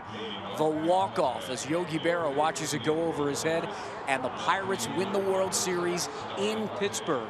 Why am I showing you this? Yeah, the Pirates are here, but also tonight, Stanley Cup game number 5. The Penguins have a chance to win at home if they beat the San Jose Sharks. That's the last time a team from Pittsburgh won a championship while they were at home. So it could be crazy tonight. I've got this family here. You got to tell me your family name. Zahorchak. I couldn't say that, Drew and Jeff. Yins are here from Indiana, PA. They were out here on vacation. They just found out that the makeup game was going on. You're leaving early, right? We are probably going to go and watch the Penguins. So I think people can appreciate that. So that's why we're tying in Bill Mazeroski, the Pirates, and the Penguins, guys. Isn't that something? A lot of championship teams in Pittsburgh with the bare hand. Who needs a glove? He said, I just saw that last inning with David Freese where he barehanded the ball and threw to first. So I just want to make sure that everybody realized in this ballpark that I could do it too. Yeah, I mean, he's as good as anybody with the bare hand. I mean, he's good with the glove. Doesn't matter which direction he's going. He's got like Velcro in his hands because that ball goes in there and he never drops it. Look at that. Look it in and then readjust the grip. That's the key when you make a barehanded throw. Because most of the time when you grab it, it's like a change-up grip because it just sits back way deep into the palm of your hand. And then he just changes it. Makes a nice, easy throw over there. Got him. He's remarkable. 0-1's inside, 1-1 on Freese, who kind of turned this game around. Rockies were ahead 6-1 and hit a 3-run opposite field home run over the auxiliary scoreboard in right to make it 6-4. De La Rosa, second inning of work in relief of Chad Bettis. Chad goes 3 innings. We mentioned 5 runs, 4 earned, 7 hits. Hit 2 guys, didn't walk anybody, struck out 4. Chad right now is in search mode, trying to rediscover where he was a few weeks ago, and he was pitching very well. His last 4 outings for Bettis, 16 1/3, 32 hits, 22 runs, 21 earned. He's given up 6 home runs, an ERA over 12 in his last 4 outings. 3-2.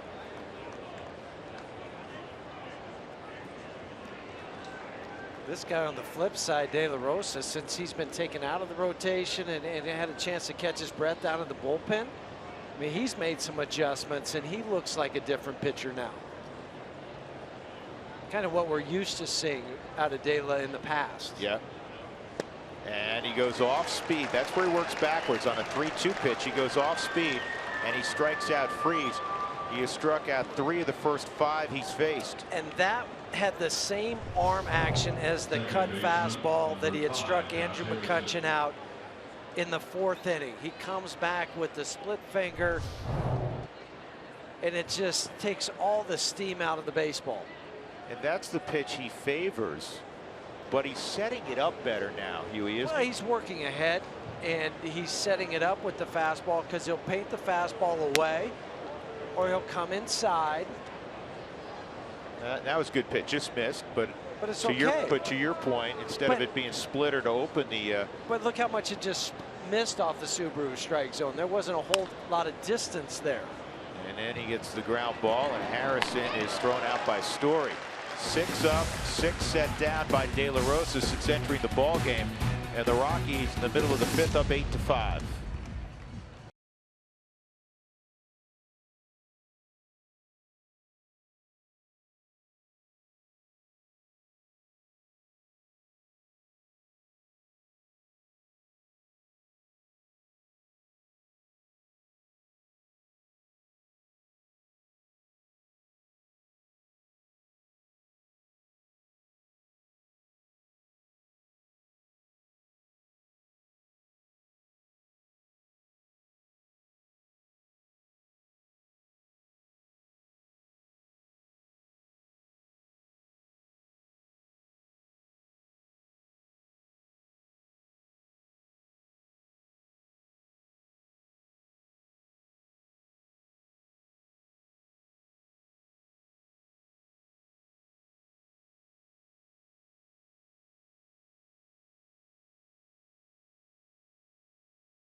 50% off your online order at Papa John's. Use the promo code ROCKSWIN at papajohns.com. That applies today with the Rockies' 1-0 victory over the Los Angeles Dodgers last night. Trevor Story will lead it off in the 5th inning. The Rockies up 8-5. Drew Goodman, Jeff Houston, Mark Stout. Strikeout, fly ball deep right field for Story. Inside ball 1. How about that series in LA? A couple of additional footnotes. In the 3 games, 2 victories, the Rockies allowed 5 runs on 10 hits. The only time, this ball's fouled off, the only time they've allowed fewer hits in a 3-game series was in a 3-game set against the Pirates back in 2002. They allowed 8 hits in that series. Think about that, Huey. 5 runs, 10 hits over 3 games. Just tells you about the quality starts that they had out in LA. In last night's game, you knew it was going to be tough with Maeda going out there. He's been pitching well. He pitched well against the Rockies here at Coors Field. But Chris Russin, who needed a good performance, went out there and he did. He delivered.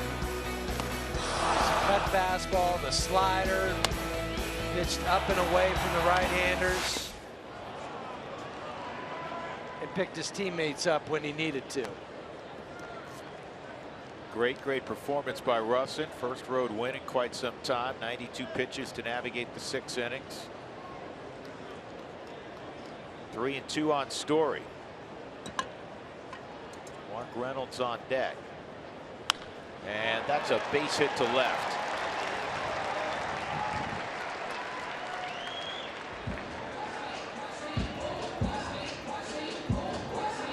Walt Weiss was asked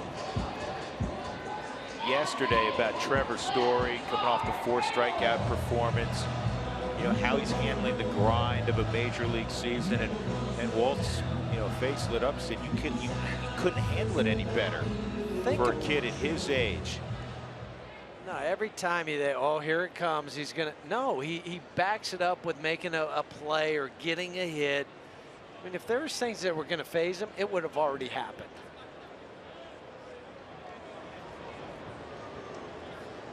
I know he has the error today, but he's played really good defense this year. Really good defense. Not just making the routine play, he's made the extraordinary play on a number of occasions. And he's done it late in games to make a play. Yep. That's what I always look at, is with the game tight. How does an infielder, especially a shortstop, handle a play when you need to make that out? And he's been able to do that. Those are the key moments, and those are the moments that the guys in the dugout look at. 0-1 on Reynolds.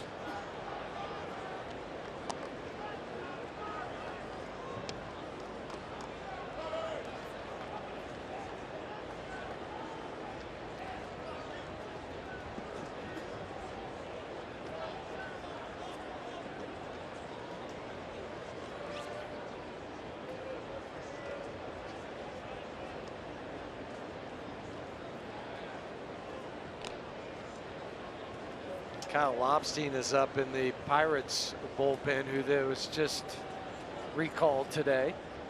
They brought him up to be more of a long haul guy.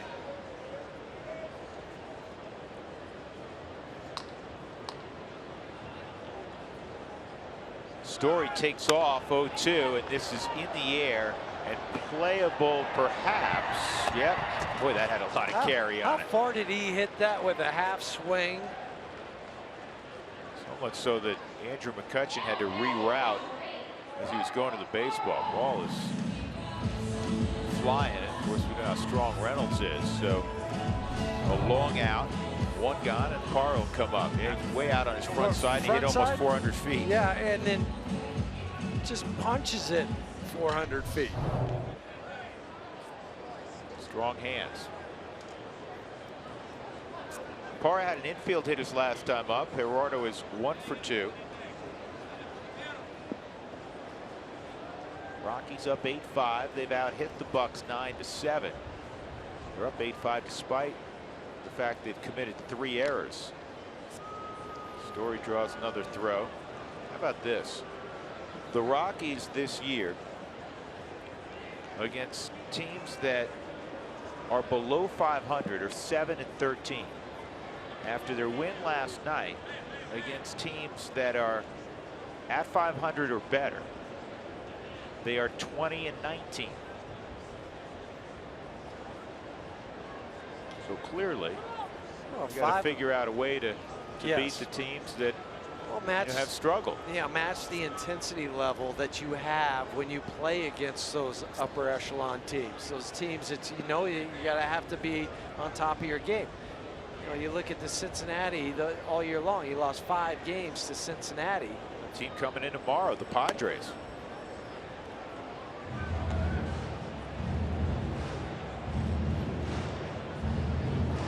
Figure out a way to beat those, especially at home.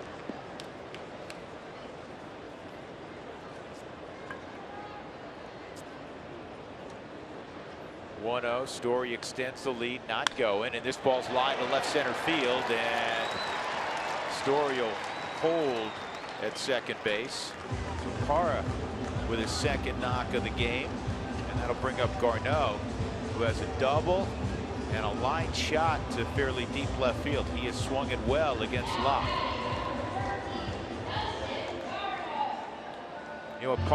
Parr's a perfect guy. We always said this about Brandon Barnes. Double earlier from Garneau. Right down the line. Yeah, and then he had the line shot to fairly deep left field. Ray Searage is coming out. And the point I was making about Gerardo, he's the perfect guy to play a day game after a night game, but a day game after a late night, because he's always high energy. You need the extra jolt, whether even you're just faking yourself, saying, okay, I got to go out here and play. But for Gerardo, he just always has that high energy. Yeah, always got to bounce in a step. Those people are great to be around. Just gets you. I mean, you never get into a bad mood. And for Gerardo, I mean, when you're wearing a Gerardo for President T-shirt, we saw it last night with Chris Russell. And he has it on in his interview after the game. And I don't think Walt has shown up for his pre-game gathering with the media once this year without his Parra for President T-shirt on. Maybe he has 2 or 3 just to make sure that in case one gets lost or torn. I'm sure he's got multiple. We know Alan Bossert and his crew make sure they're tidy. Tidy, right. But Alan today, he was all Alan didn't make this last road trip, but he was in at 1 in the morning last night getting everything ready, and slept for like 45 minutes on the couch. And I said, that's a perfect night for you, because you only need about 45 minutes of sleep. He does that all the time anyway. So for him, it was another day. Alan, the outstanding home clubhouse manager for the Rockies, who's had a number of roles in the organization through many years.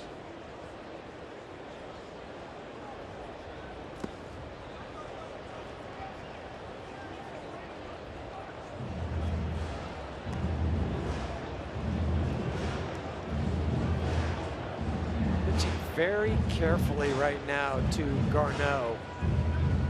That's what Ray Searage came out to talk to Jeff Locke about. Squared you up twice.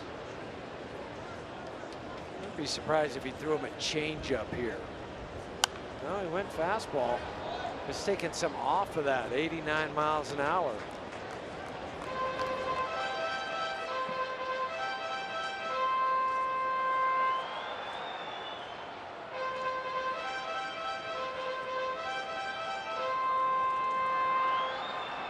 Two balls and a strike on Garneau.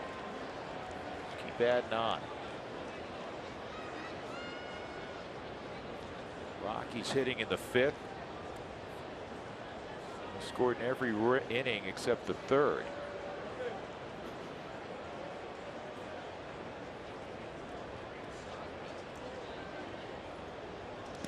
And this kicks away. And now you have 2 in scoring position on the wild pitch. Story to third, Parra to second.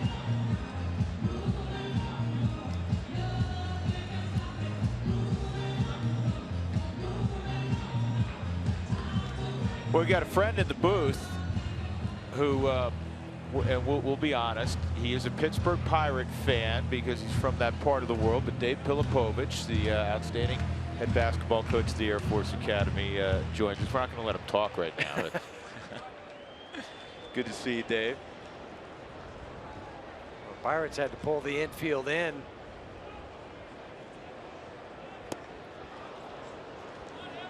Garneau out front. Locke went in trouble, and a hitter's count's going to go soft. Soft, softer, and softest. And that's the mantra of a pitcher like Jeff Locke. Garneau knows this is a significant at bat because behind him is De La Rosa. 1 out, infield in. And ball 4. Always interesting when you get the pitcher up and the bases loaded in less than 2 outs. And Clint is moving around the dugout. Locke's close to the end of the rope. Question, does he want Locke to pitch in this situation or bring the reliever who you just recalled today, put him in a bases loaded 1 out situation? And that's a 3rd walk today by Jeff Locke. And when he had won his last 4 ball games, he had walked 2 or, excuse me, he'd struck out 2 or fewer in those four games. But 3 walks is unusual for Jeff Locke. Yeah. De La takes it with him, and the flip. No flip to home. They had a force there. Story with the great speed. Wonderful execution by Jorge De La Rosa, helping himself out. It's 9-5, Colorado.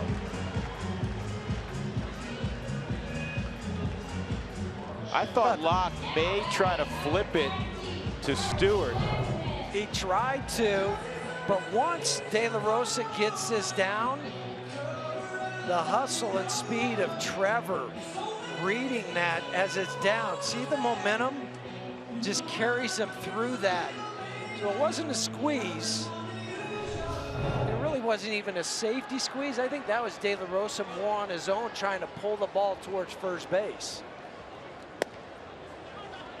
Good credit for the RBI. De La Rosa with a terrific bunt. 9-5, and now Blackman with 2 in scoring position. Charlie's 1 for 3.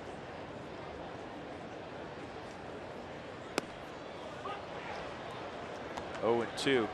Blackman last night was 1 for 3 at double and also a sac bunt.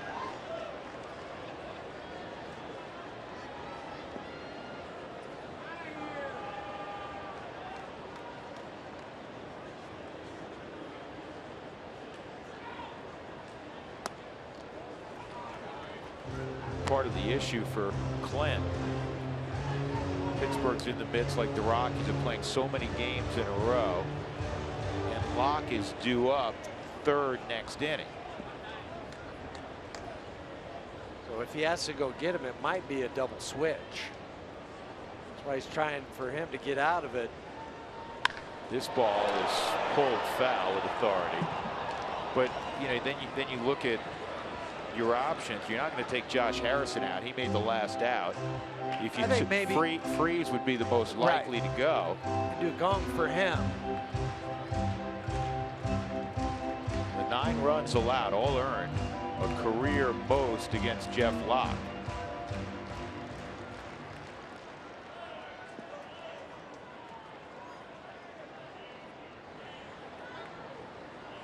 One and 2 on Chuck Nasty. And this is going to drop, and it's going to drive in 2. Blackman just flicks a single to right, make it 11-5 Colorado. And we're going to freeze this swing on contact just to show you where he had to go. Look at that thing. I mean, that's almost like a golf shot that he had to go down and hit it. He just teed the ball up higher at one of those long tees, and he goes out and just reaches out there, drives in 2 more runs for 29 RBIs for Charlie Blackmon. That will be all for Jeff Locke, and Clint will make the double switch. 11 runs allowed by Jeff Locke on 11 hits, and the Rockies are not done in the 5th. The versatile Sean Rodriguez onto the field. We'll tell you all about it when we come back.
Colorado Rockies baseball on Root Sports is brought to you by Southwest Airlines. Book your low fare now at southwest.com. Well, the Rockies brought the bats with them this afternoon in their return to Coors Field. 4 in the first, 2 in the second, 2 in the fourth, 3 here in the 5th. Sean Rodriguez replaces Josh Harrison at second base, and the new pitcher, Kyle Lobstein, just called back from Indianapolis earlier today, and DJ went around. He's had a big day. Last at bat, here's what happened. A 2-run home run to left field on a slider, just a cement mixer slider. 3 RBIs on the day for DJ, and he's not done yet. Also 3 runs scored.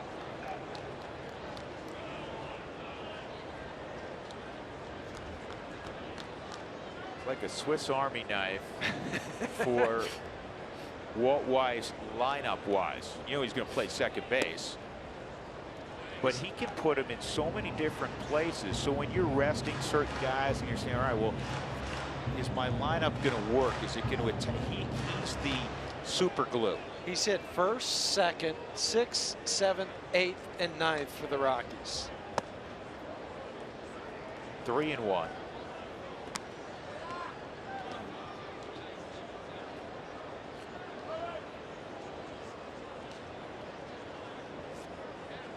DJ's got his average up to 310.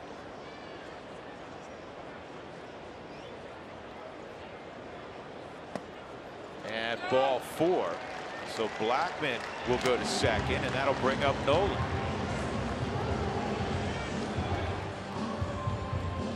MLB.TV Premium, the #1 live streaming sports service, is now available. Join the millions of subscribers. Watch every out-of-market game live in True HD on over 400 devices. You know, Jeff Locke giving up 11 runs today, and there's a 12th out there. He's responsible for Blackmon. The high in terms of runs allowed by a starting pitcher this year is Derek Holland, who allowed 11.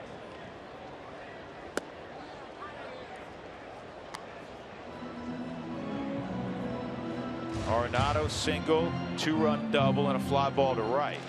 As we had mentioned too, for Jeff Locke, he was on some kind of roll coming into this game. center field, pretty deep, but playable for McCutchen. And that'll get the Pirates off the field. 3 more runs for the Rockies. They lead 11-5 as we go to the 6th.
To 5, the top of the 6th inning.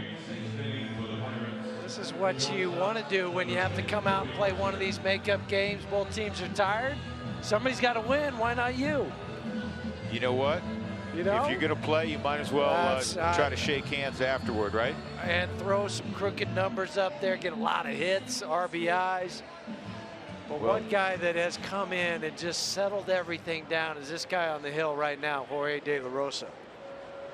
Things turned a little squirrely in the 3rd inning. He came out to start the 4th. He's retired the first 6 batters he's faced. Yeah, Jorge has been a big part of the afternoon that looks so bright right now for the Rockies, up 11-5. And not only what he's done on the mound, which has been terrific, that's the #1 responsibility, but getting that bunt down and producing an RBI.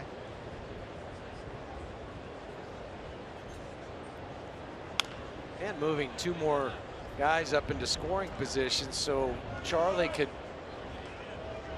hit that ball to right center field, drive in 2 more instead of just 1.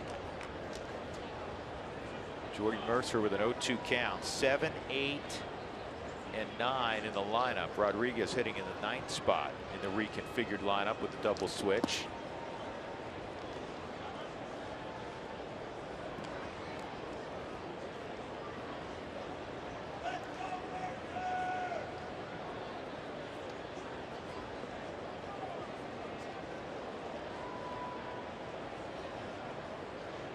One, 2. Just off the plate, 2-2. So the final line on Locke, not pretty.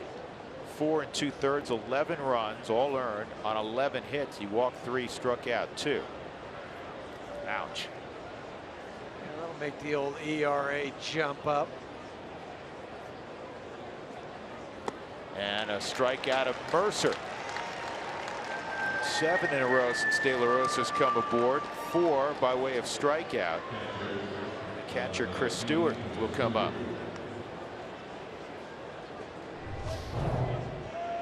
Split finger.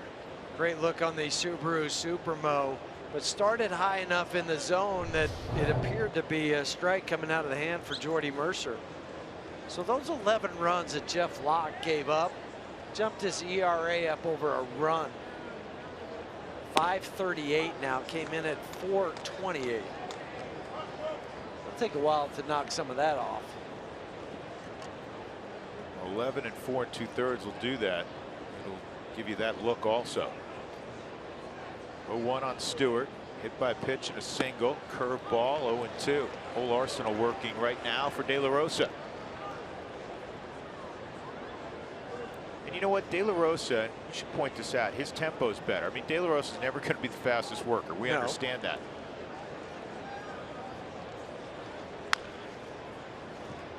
But from where he was, maybe 40 to 42 seconds, it seemed like at times in between pitches. But now it's faster. He's getting the baseball, has an idea of what he wants to use. And I think even coming out of the bullpen now that the fastball usage is probably closer to 55% than it was at 40. This was earlier in the season. Yeah, it's definitely up. And the split finger might be at the same, but the fastball usage is higher. This is going to be a tough play for Nolan. Not really. You kidding me? Tough play for a normal human. Yeah, and I know we say this and it becomes redundant. That's not an easy play, even for a big league third baseman. No, but for somebody that has as many gold gloves as he does, he sets this all up as he's approaching the baseball. And again, with the bounding ball, you're taught now as an infielder early in your career, if it's bounding, use your glove. But there's certain times you can't use your glove. That was a time when you couldn't.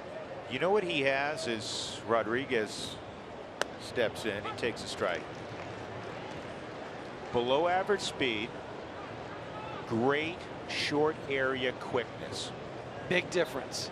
His feet set everything up, no matter what he's doing or how he's fielding the ball. If he's moving laterally, he's got that quick first step. And running down the line, no, he's not a fast guy. And the other thing he has is his transitions, whether it's just hand to fly to the baseball or glove to hand, really quick hands. How many times do you see him have to take an extra step? Not very often. He tries to make that play, grab it, and let go of it within a step. The Golden Hand Award, right? 2-2. So how would they do that? I mean, I know how they do it with the Gold Glove. They present you with this glove and this beautiful thing. So with the Golden Hand, would they have a replica of his hand? Is that how you would do it? I guess. That makes the most sense. 2-2. And Rodriguez wins. See you later. 5 strikeouts. He has set down all 9 he has faced. De La Rosa and the Rockies in front 11-5, middle of 6.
Here's our Kubota pitching performance.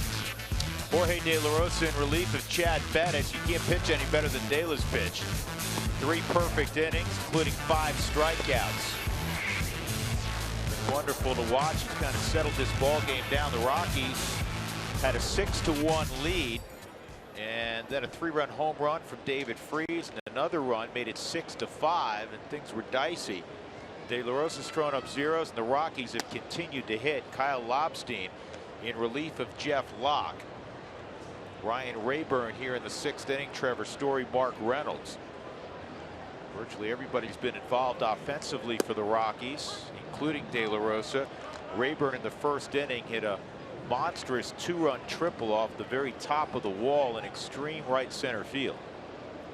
4 for 10 lifetime against Lobstein. So Mickey Moniak, the first pick in the draft this year, a center fielder from La Costa Canyon High School in California. 6'2", 190-pounder. Say he may be the most polished high school hitter in the draft. There was no consensus number 1. In fact, there's not necessarily a consensus 2, 3, 4.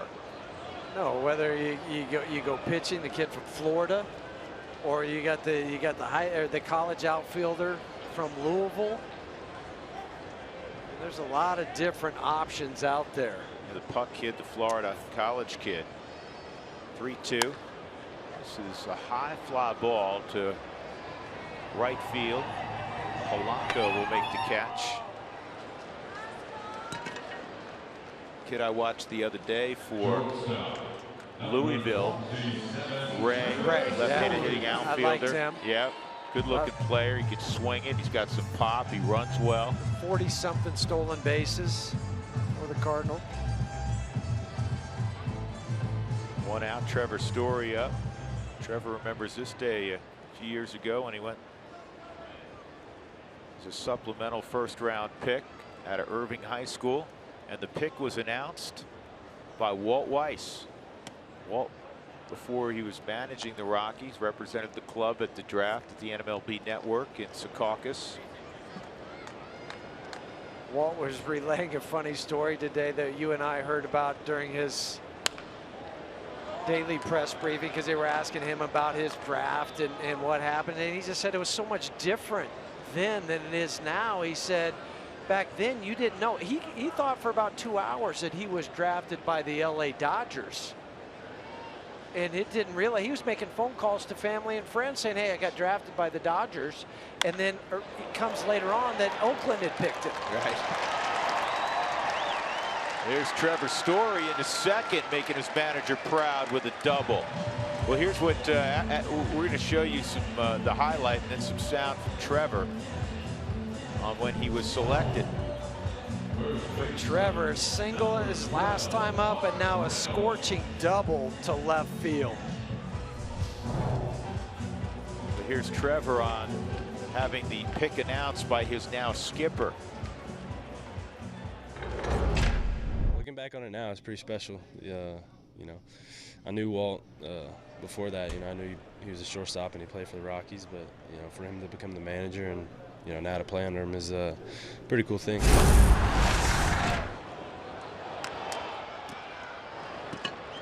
Out at first base, so Reynolds is gone. 2 outs. Story moves up 90 feet. Parr will come up. So just finished that story with Walt and the Dodgers and the A's.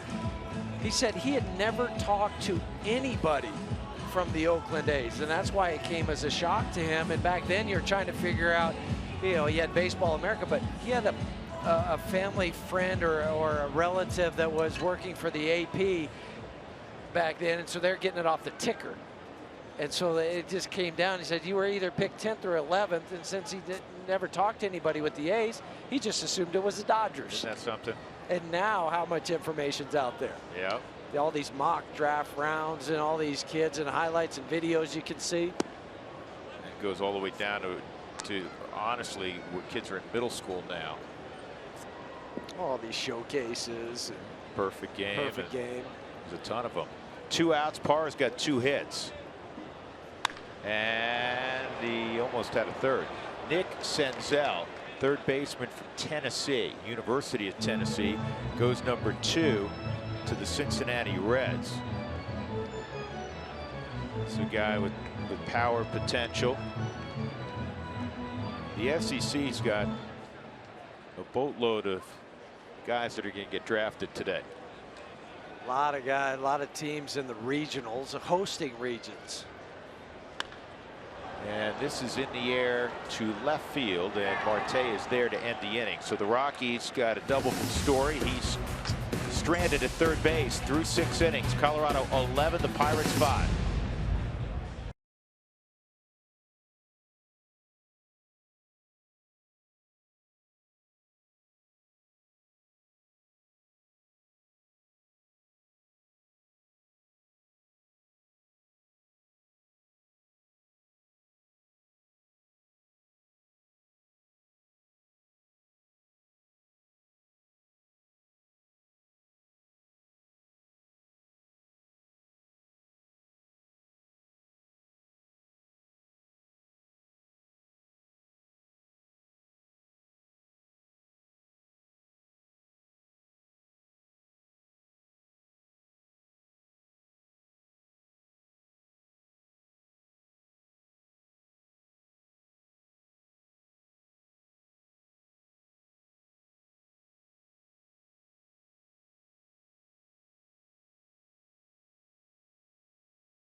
This year you see a couple of names behind me. You've noticed those names. The Rockies have drafted those guys. Let's go back to 2015 and show you the Rockies' top picks. These are the top 5.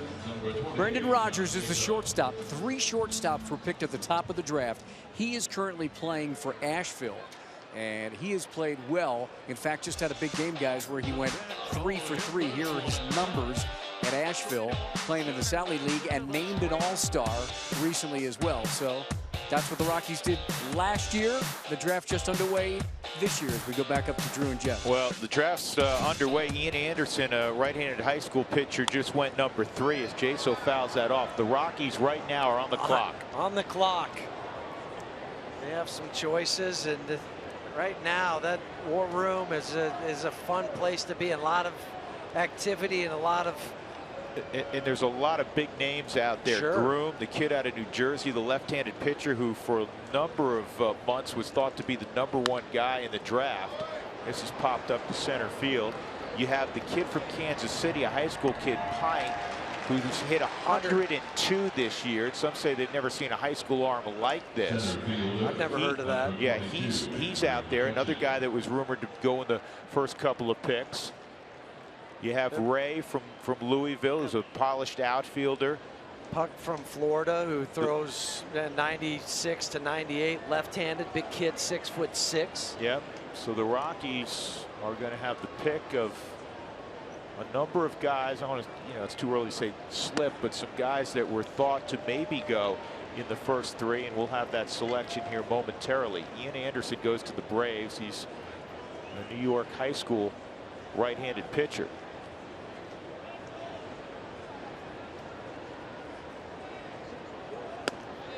McCutchen takes a strike. It's 1-1.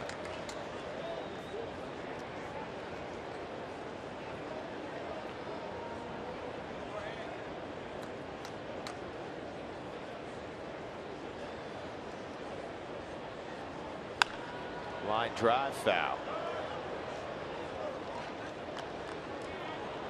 Ian Anderson, the kid who just went, it was interesting because of weather. He missed a number of starts this year. Then he pulled an oblique muscle getting ready for a start in the cold weather. He made only a couple of starts this year. It goes back to what you do the summer previous. Yeah. That's where you get a lot of the information on a player. It's a Vanderbilt commit. 1-2 on McCutchen. Did he went. go? Oh, not according to Ted Barrett.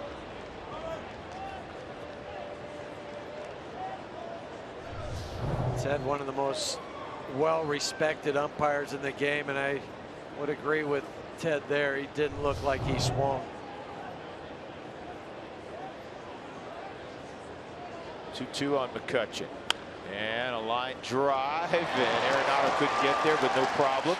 Trevor Story was right behind him. That's 11 in a row set down since De La Rosa has come into the ball game. Wasn't hit particularly hard. Off the end of the bat. I thought we might see a tip drill. Something you see in football. I'd rather not see that in baseball. No, I would rather not see that either. Nolan said, my bad. Sorry about that. So 2 outs, and that'll bring up Polanco, who's 0 for 3. 2 strikeouts.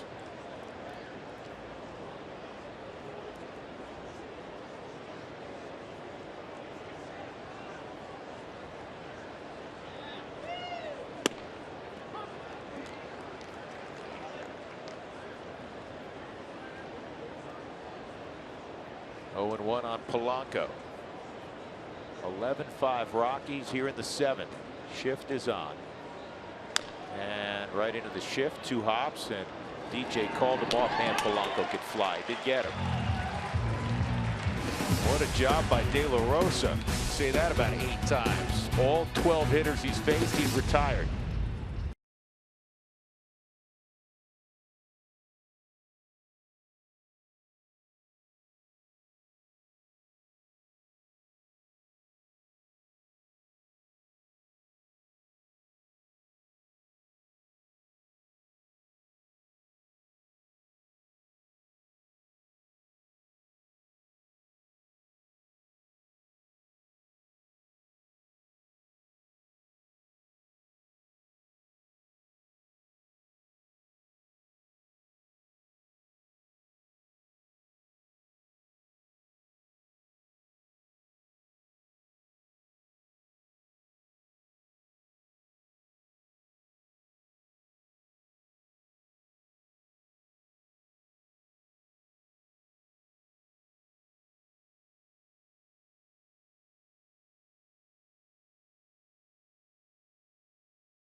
With the 4th selection in the 2016 MLB Draft, the Colorado Rockies select Riley Pint, a right-handed pitcher from St. Thomas Aquinas High School in Overland Park, Kansas.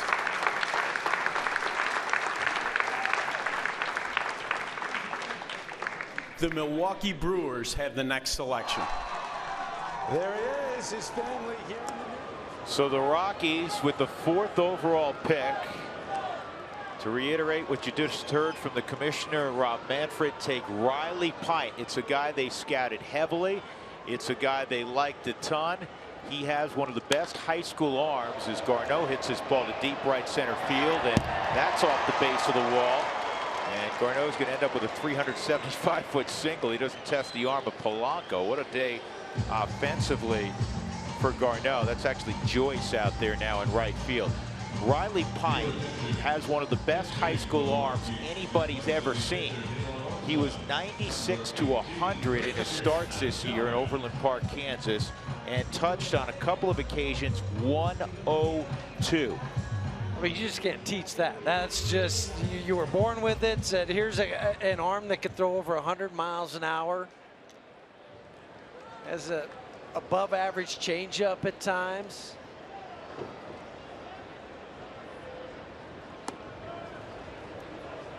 That's what this game is evolving to, just these power pitchers.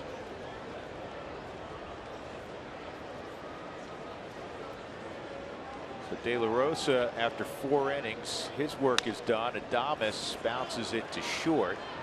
And Christian gets up the line.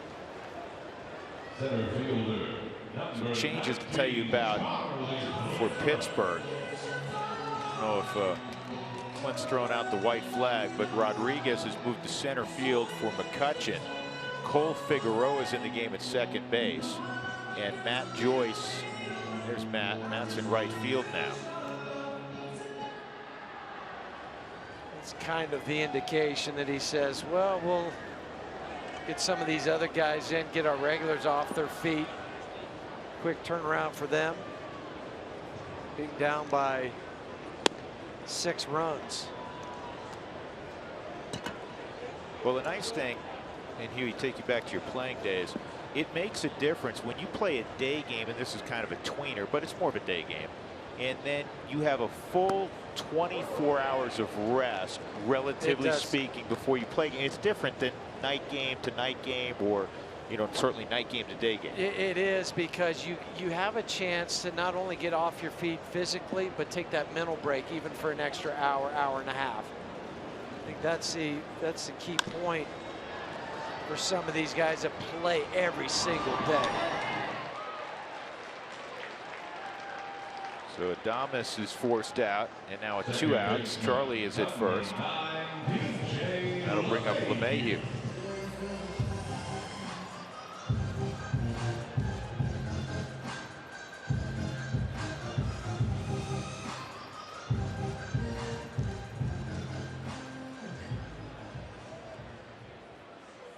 DJ's had a perfect day. Run scoring double, a walk, a 2-run home run, and a walk. He has scored 3 runs. He's driven in 3.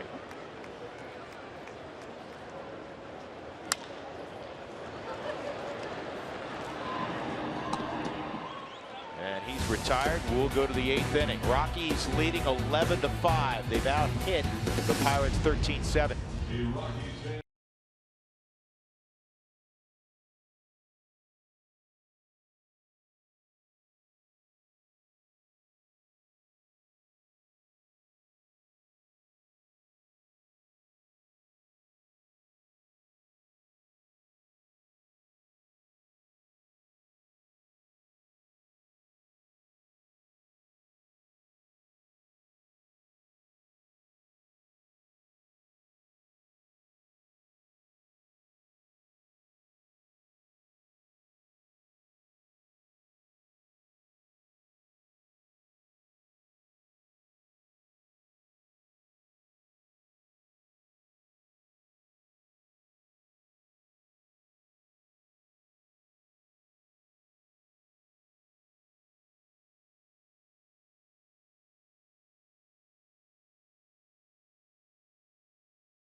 It has been a very nice return to Coors Field for the Rockies. This makeup game with the Pirates, 11-5, Colorado leading. Drew Goodman, Jeff Hewson, Mark Stout. Christian Adames will stay in the ball game, get a little rest for DJ LeMahieu. He did enough to warrant some rest. Do you think for DJ? 2 hits, 3 RBIs, home run, double, 2 walks, 3 runs scored, and now it'll be up to Justin Miller to come in and see if Walt lets him go 2 to finish this thing off today.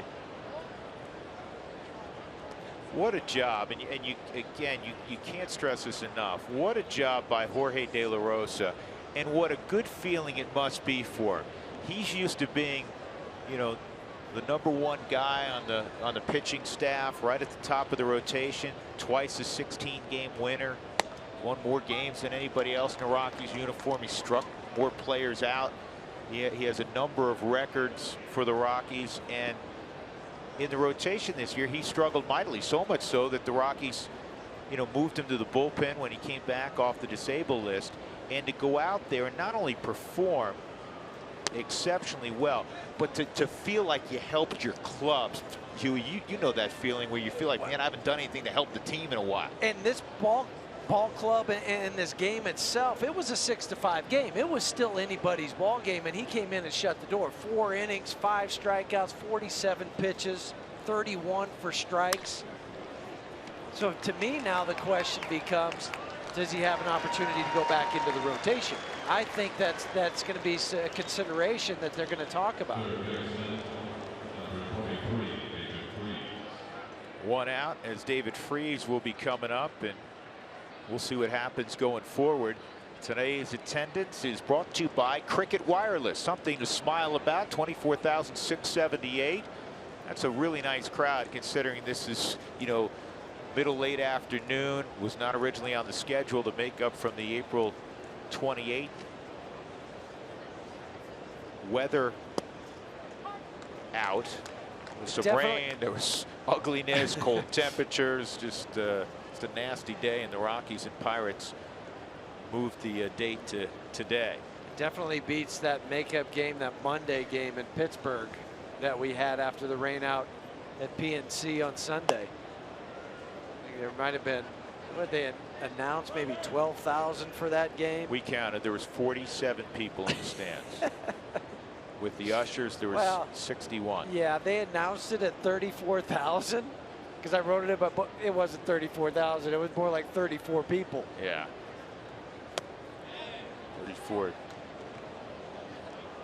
Tough Pittsburgh folk because it was a nasty day. It was just a rough weekend weather-wise.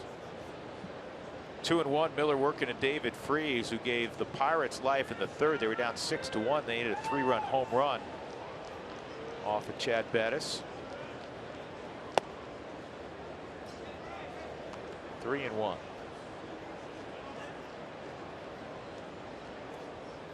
Pirates have been so good against the NL West since the start of last year. 38-10. This year they're 11-4.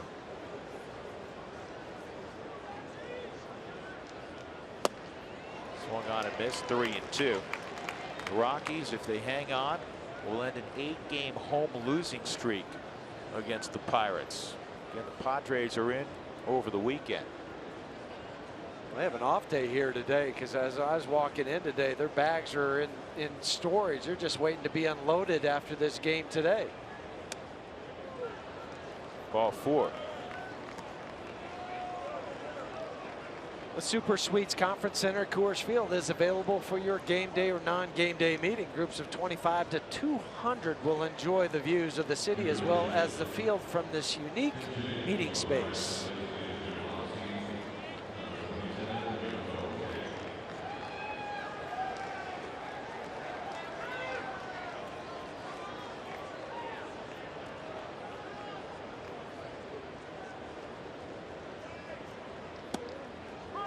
Froze. Jung Ho gone. Pinch hitting here. This is a guy who can really swing the bat. He was hurt earlier in the year and he came off the DL on fire.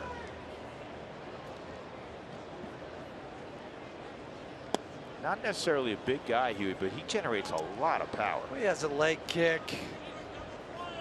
Sturdy guy. Very.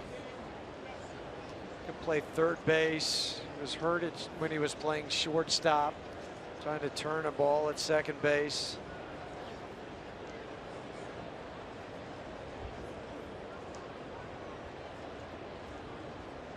Hit 2 home runs in his first game back. That's making a proclamation, right? Don't forget about me. I'm here.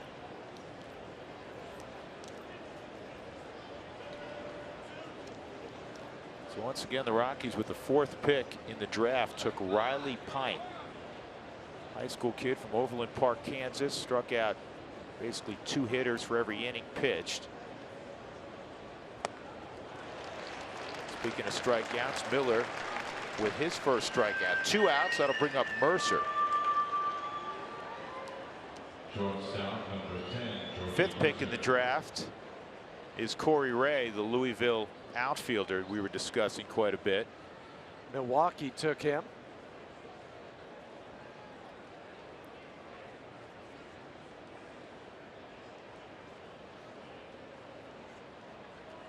Well, it was a lot of fun last week watching all the regionals, now the super regionals this week. Well, and some of the names that you've heard about in all these mock drafts and all these projections where guys are going, you finally can put your eyes on them to see what they have.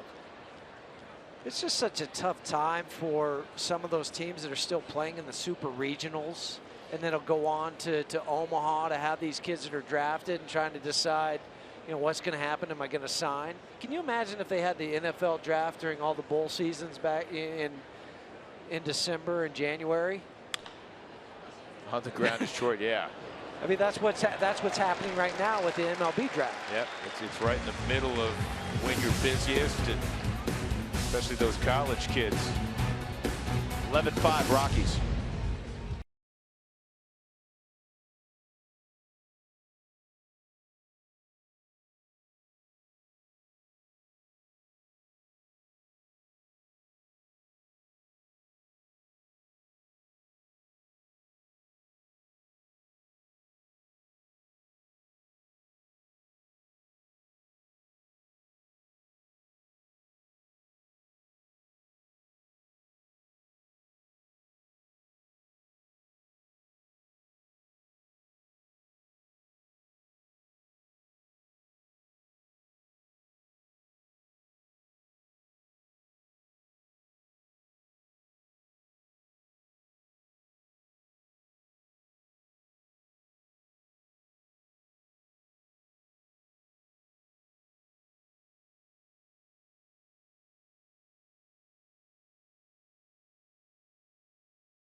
Colorado Rockies baseball on Root Sports is brought to you by Southwest Airlines. Book your low fare now at southwest.com.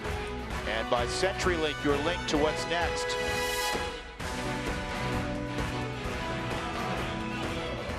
It's been a good day for the Rockies on a short night's rest. 11-5 they're leading. Drew Goodman, Jeff Houston, Mark Stout.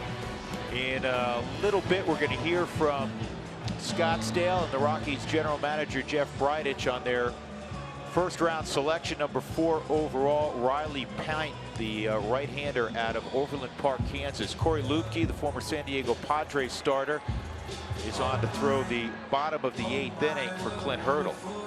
It'll be Arenado, Rayburn, and Story. Had some shuffling going on in their bullpen. That's been one of their nemesis this year for the Pirates, and Lupke was just recalled on Saturday from Indianapolis. Pitched in 11 ball games down there. Was a member of their opening day roster. Bounced up and down. Nolan 2 for 4. 2-run double back in the second. He's got 51 ribbies. And inside again. 2-0.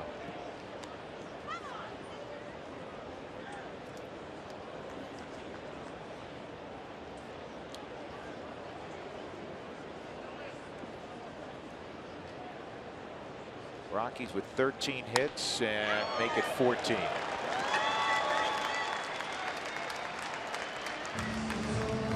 3-hit ball game for Arenado in his return to Coors Field.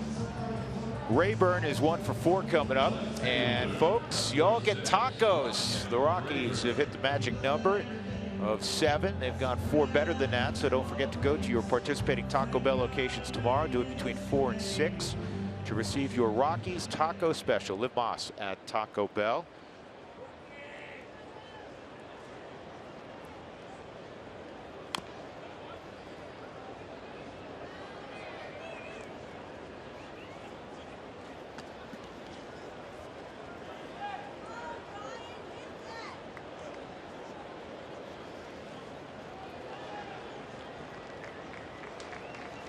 Daniel Descalso is going to run out there for Nolan and pitch run.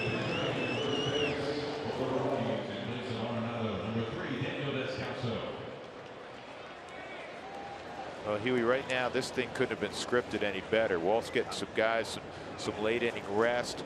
You end up with a real comfortable late lead.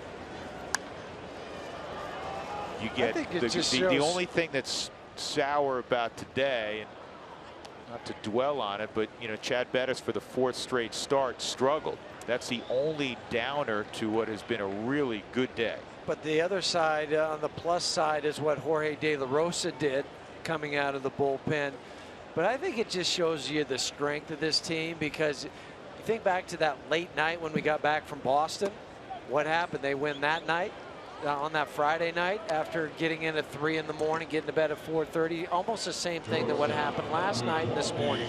Yeah. They come out and they win. They put up some big numbers. One time this year, the Rockies got some momentum at home, and then they went on the road and won their first ball game, so they had a 5-game winning streak. They're starting to get, you know, the 4 quality starts coming into today.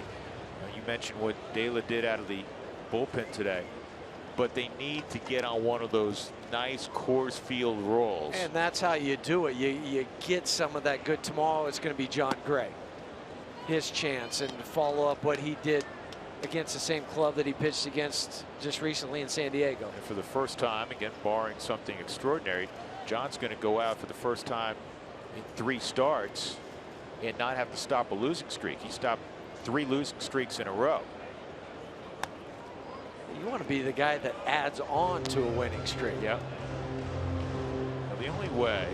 But to his credit, he stopped those losing streaks. That's what you needed. You needed to stop. And against some really good teams. You had the win in Boston.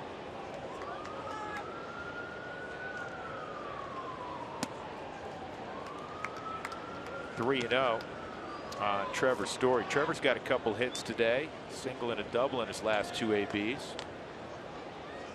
Rockies will see Andrew Cashner again tomorrow when they take on the Padres. 3-1. The only way you can go on one of those 10 out of 12, 12 out of 15, where you really make some hay, is with one starting pitcher after another rolling out good starts. The old line, pass the baton to the next guy. Yeah. We say it about hitting. Well, it's also the same can be said for pitching. You know, pass the baton to the next guy. You don't be that weak link in anything.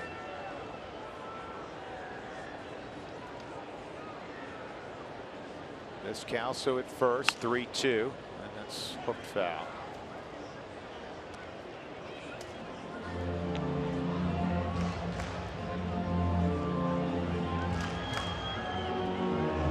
Stu Cole over in third. He was cracking this up this morning because Stu said, and Stu's got a great sense of humor. He's kind of a little under the radar sense of humor, right? He said, you know what? Today's like, you cranked up, you had that old car and you weren't sure it was going to start, and it kept trying to turn over. Finally he got going. He goes, all right, now we're good. He goes, that's today. You got to pull the choke out a little bit, maybe add a little gas in there, get it fired up. That's where the extra cups of coffee come in. Yeah. Fiddle with the spark plugs.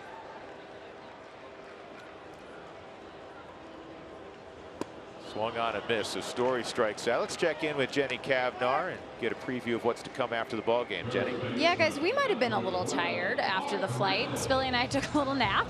Not gonna lie, but we're well rested for the post-game show. Now, it looks like the Rockies were well rested. How about all those hits they put up? Well, I like seeing when you have 6 guys with multiple hits, and I had way too much carbs today. That's why I fell asleep. Not because we got in late last night. We're also gonna break down De La Rosa out of the bullpen. Guys, we'll send it back to you. Jenny, thank you. Glad you guys could nap. We were not afforded that opportunity.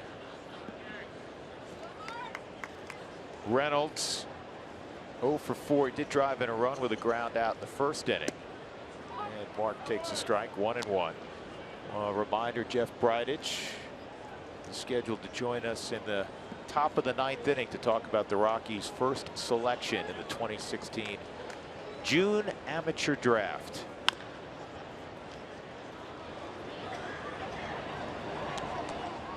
And some of the Rockies where they were selected. Mark Reynolds was a 16th round pick out of the University of Virginia in 04. Nolan was a 2nd round pick in 2009. Ryan Rayburn back in 2001 was selected by the Tigers in the 5th round. DJ was a 2nd round pick of the Cubs in 09. Charlie Blackmon, 2nd round pick of the Rockies in 08. Chad Bettis, who started today, 2nd round pick in 2010 by Colorado out of Texas Tech. Garneau, a 19th round pick out of Cal State Fullerton in 2009.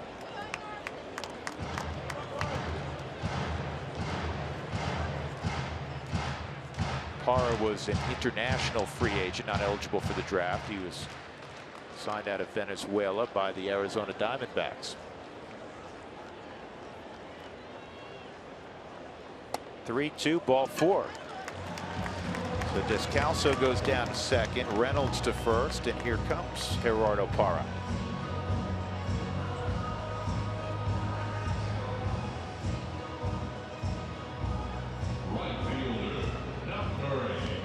Rockies with the 1-0 win last night over the Dodgers. Something else of note, 17-17 inside the division. That's big because with this unbalanced schedule, the way you play 18, 19 teams against your own division, you lose a game, it's almost like losing 2 games. That's why you have to stay competitive. You have to be, 500 or above within your own division. Gerardo Parra 2 for 4 and scored a run. He scored the only run of the ball game last night. He doubled, came in on the Descalso base hit. 1-1.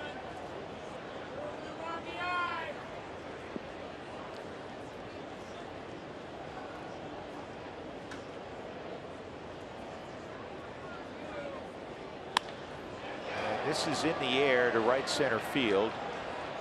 Out there making the catch is Sean Rodriguez, and we will go to the 9th inning. Rockies need 3 more outs. They're up 11-5 on the Pirates.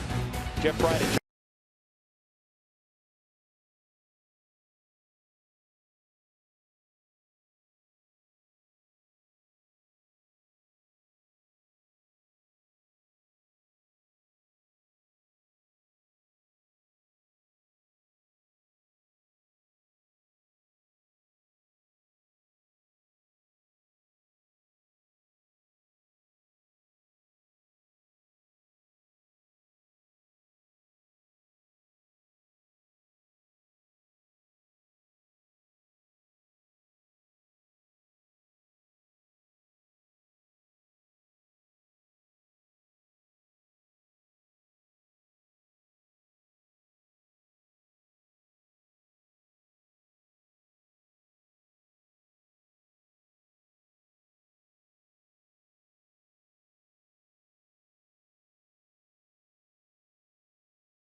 Ninth inning, the Rockies enjoying an 11-5 lead over the Pittsburgh Pirates. Upstairs with my partner Jeff Houston. I'm Drew Goodman. We go down to the Rockies spring training facility in Scottsdale, and Jeff Bridich via phone will join us, the Rockies general manager. Just a few minutes ago, the Rockies took Riley Pint, a high school right-hander from Overland Park, Kansas. And Jeff, you and I were talking about him a few weeks ago. I know you had the opportunity to go and see him, and Billy Schmidt's seen him. Your whole staff has seen him a number of times. This guy's unusual, isn't it?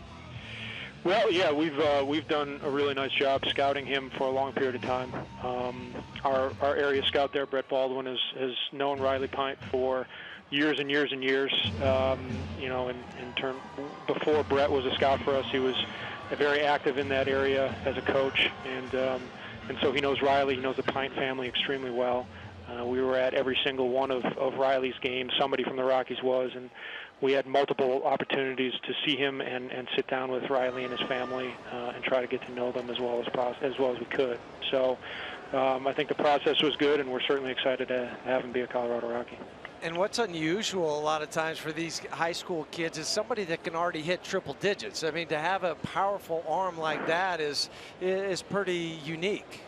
Yeah, you know, it's the scary thing is it's getting more and more common. You know, it's this kind of massive wave of velocity that we're seeing, not just at the major league level, but you know, the trickle down into college and especially high school now. And you know, who knows what's going to come of it. But the great thing about Riley is that if you look at his frame, you look at his body, you look at the way the body works, he's still a young man. You know, he hasn't even grown into his man strength, but it's a huge, not thin, but skinny at this point frame that can add some strength as he ages. And he just does things very naturally as an athlete. It's not a stiff body. He's a good runner. He can jump. He can play basketball. All those things that he does can hopefully lead to really good things as a pro. Was there a relative amount of surprise that he was still on the board there? Because I know these things it's always fluid, but you know, a month and a half ago, a lot of the mock drafts I read is this kid was no question, because he's hit 102, was going to go #1, and you know, things do change and every team looks at things differently. Were you guys mildly surprised that he was there? Well, yeah, you never know, right? You don't know until today, until you hear Commissioner Manfred actually announcing the picks, what's actually going to happen. As you get closer to today, you know, you start to hear things and you start to figure out what teams ahead of you are likely trying to do. And it's not always just pure, true, you know, 100% evaluation. Sometimes money enters the, most of the time, if not all the time, money enters the picture. And the way that the draft is set up now, teams are trying to spread out money at times and make decisions that aren't always just about pure talent or pure ability. So all of that combined, you're never really truly sure what's going to happen until the day actually arrives. Did you do much rearranging of your draft board this morning, or was it pretty much all done last night as far as you know, your projections and where you had your top 50 to 100 players? You know, our scouts, Billy Schmidt and Mark Gustafson and Danny Montgomery and the rest of our cross-checkers, and then all of our area scouts, you know, have been here. We've all been here down at Salt River for a week, and you know, it's that board creation process happens over days, and you know, you tweak it towards the end, but really we pretty much had our board set up by last night, and I think we felt pretty good about it, and you know, and then it's just, you know, wait and see what happens to it.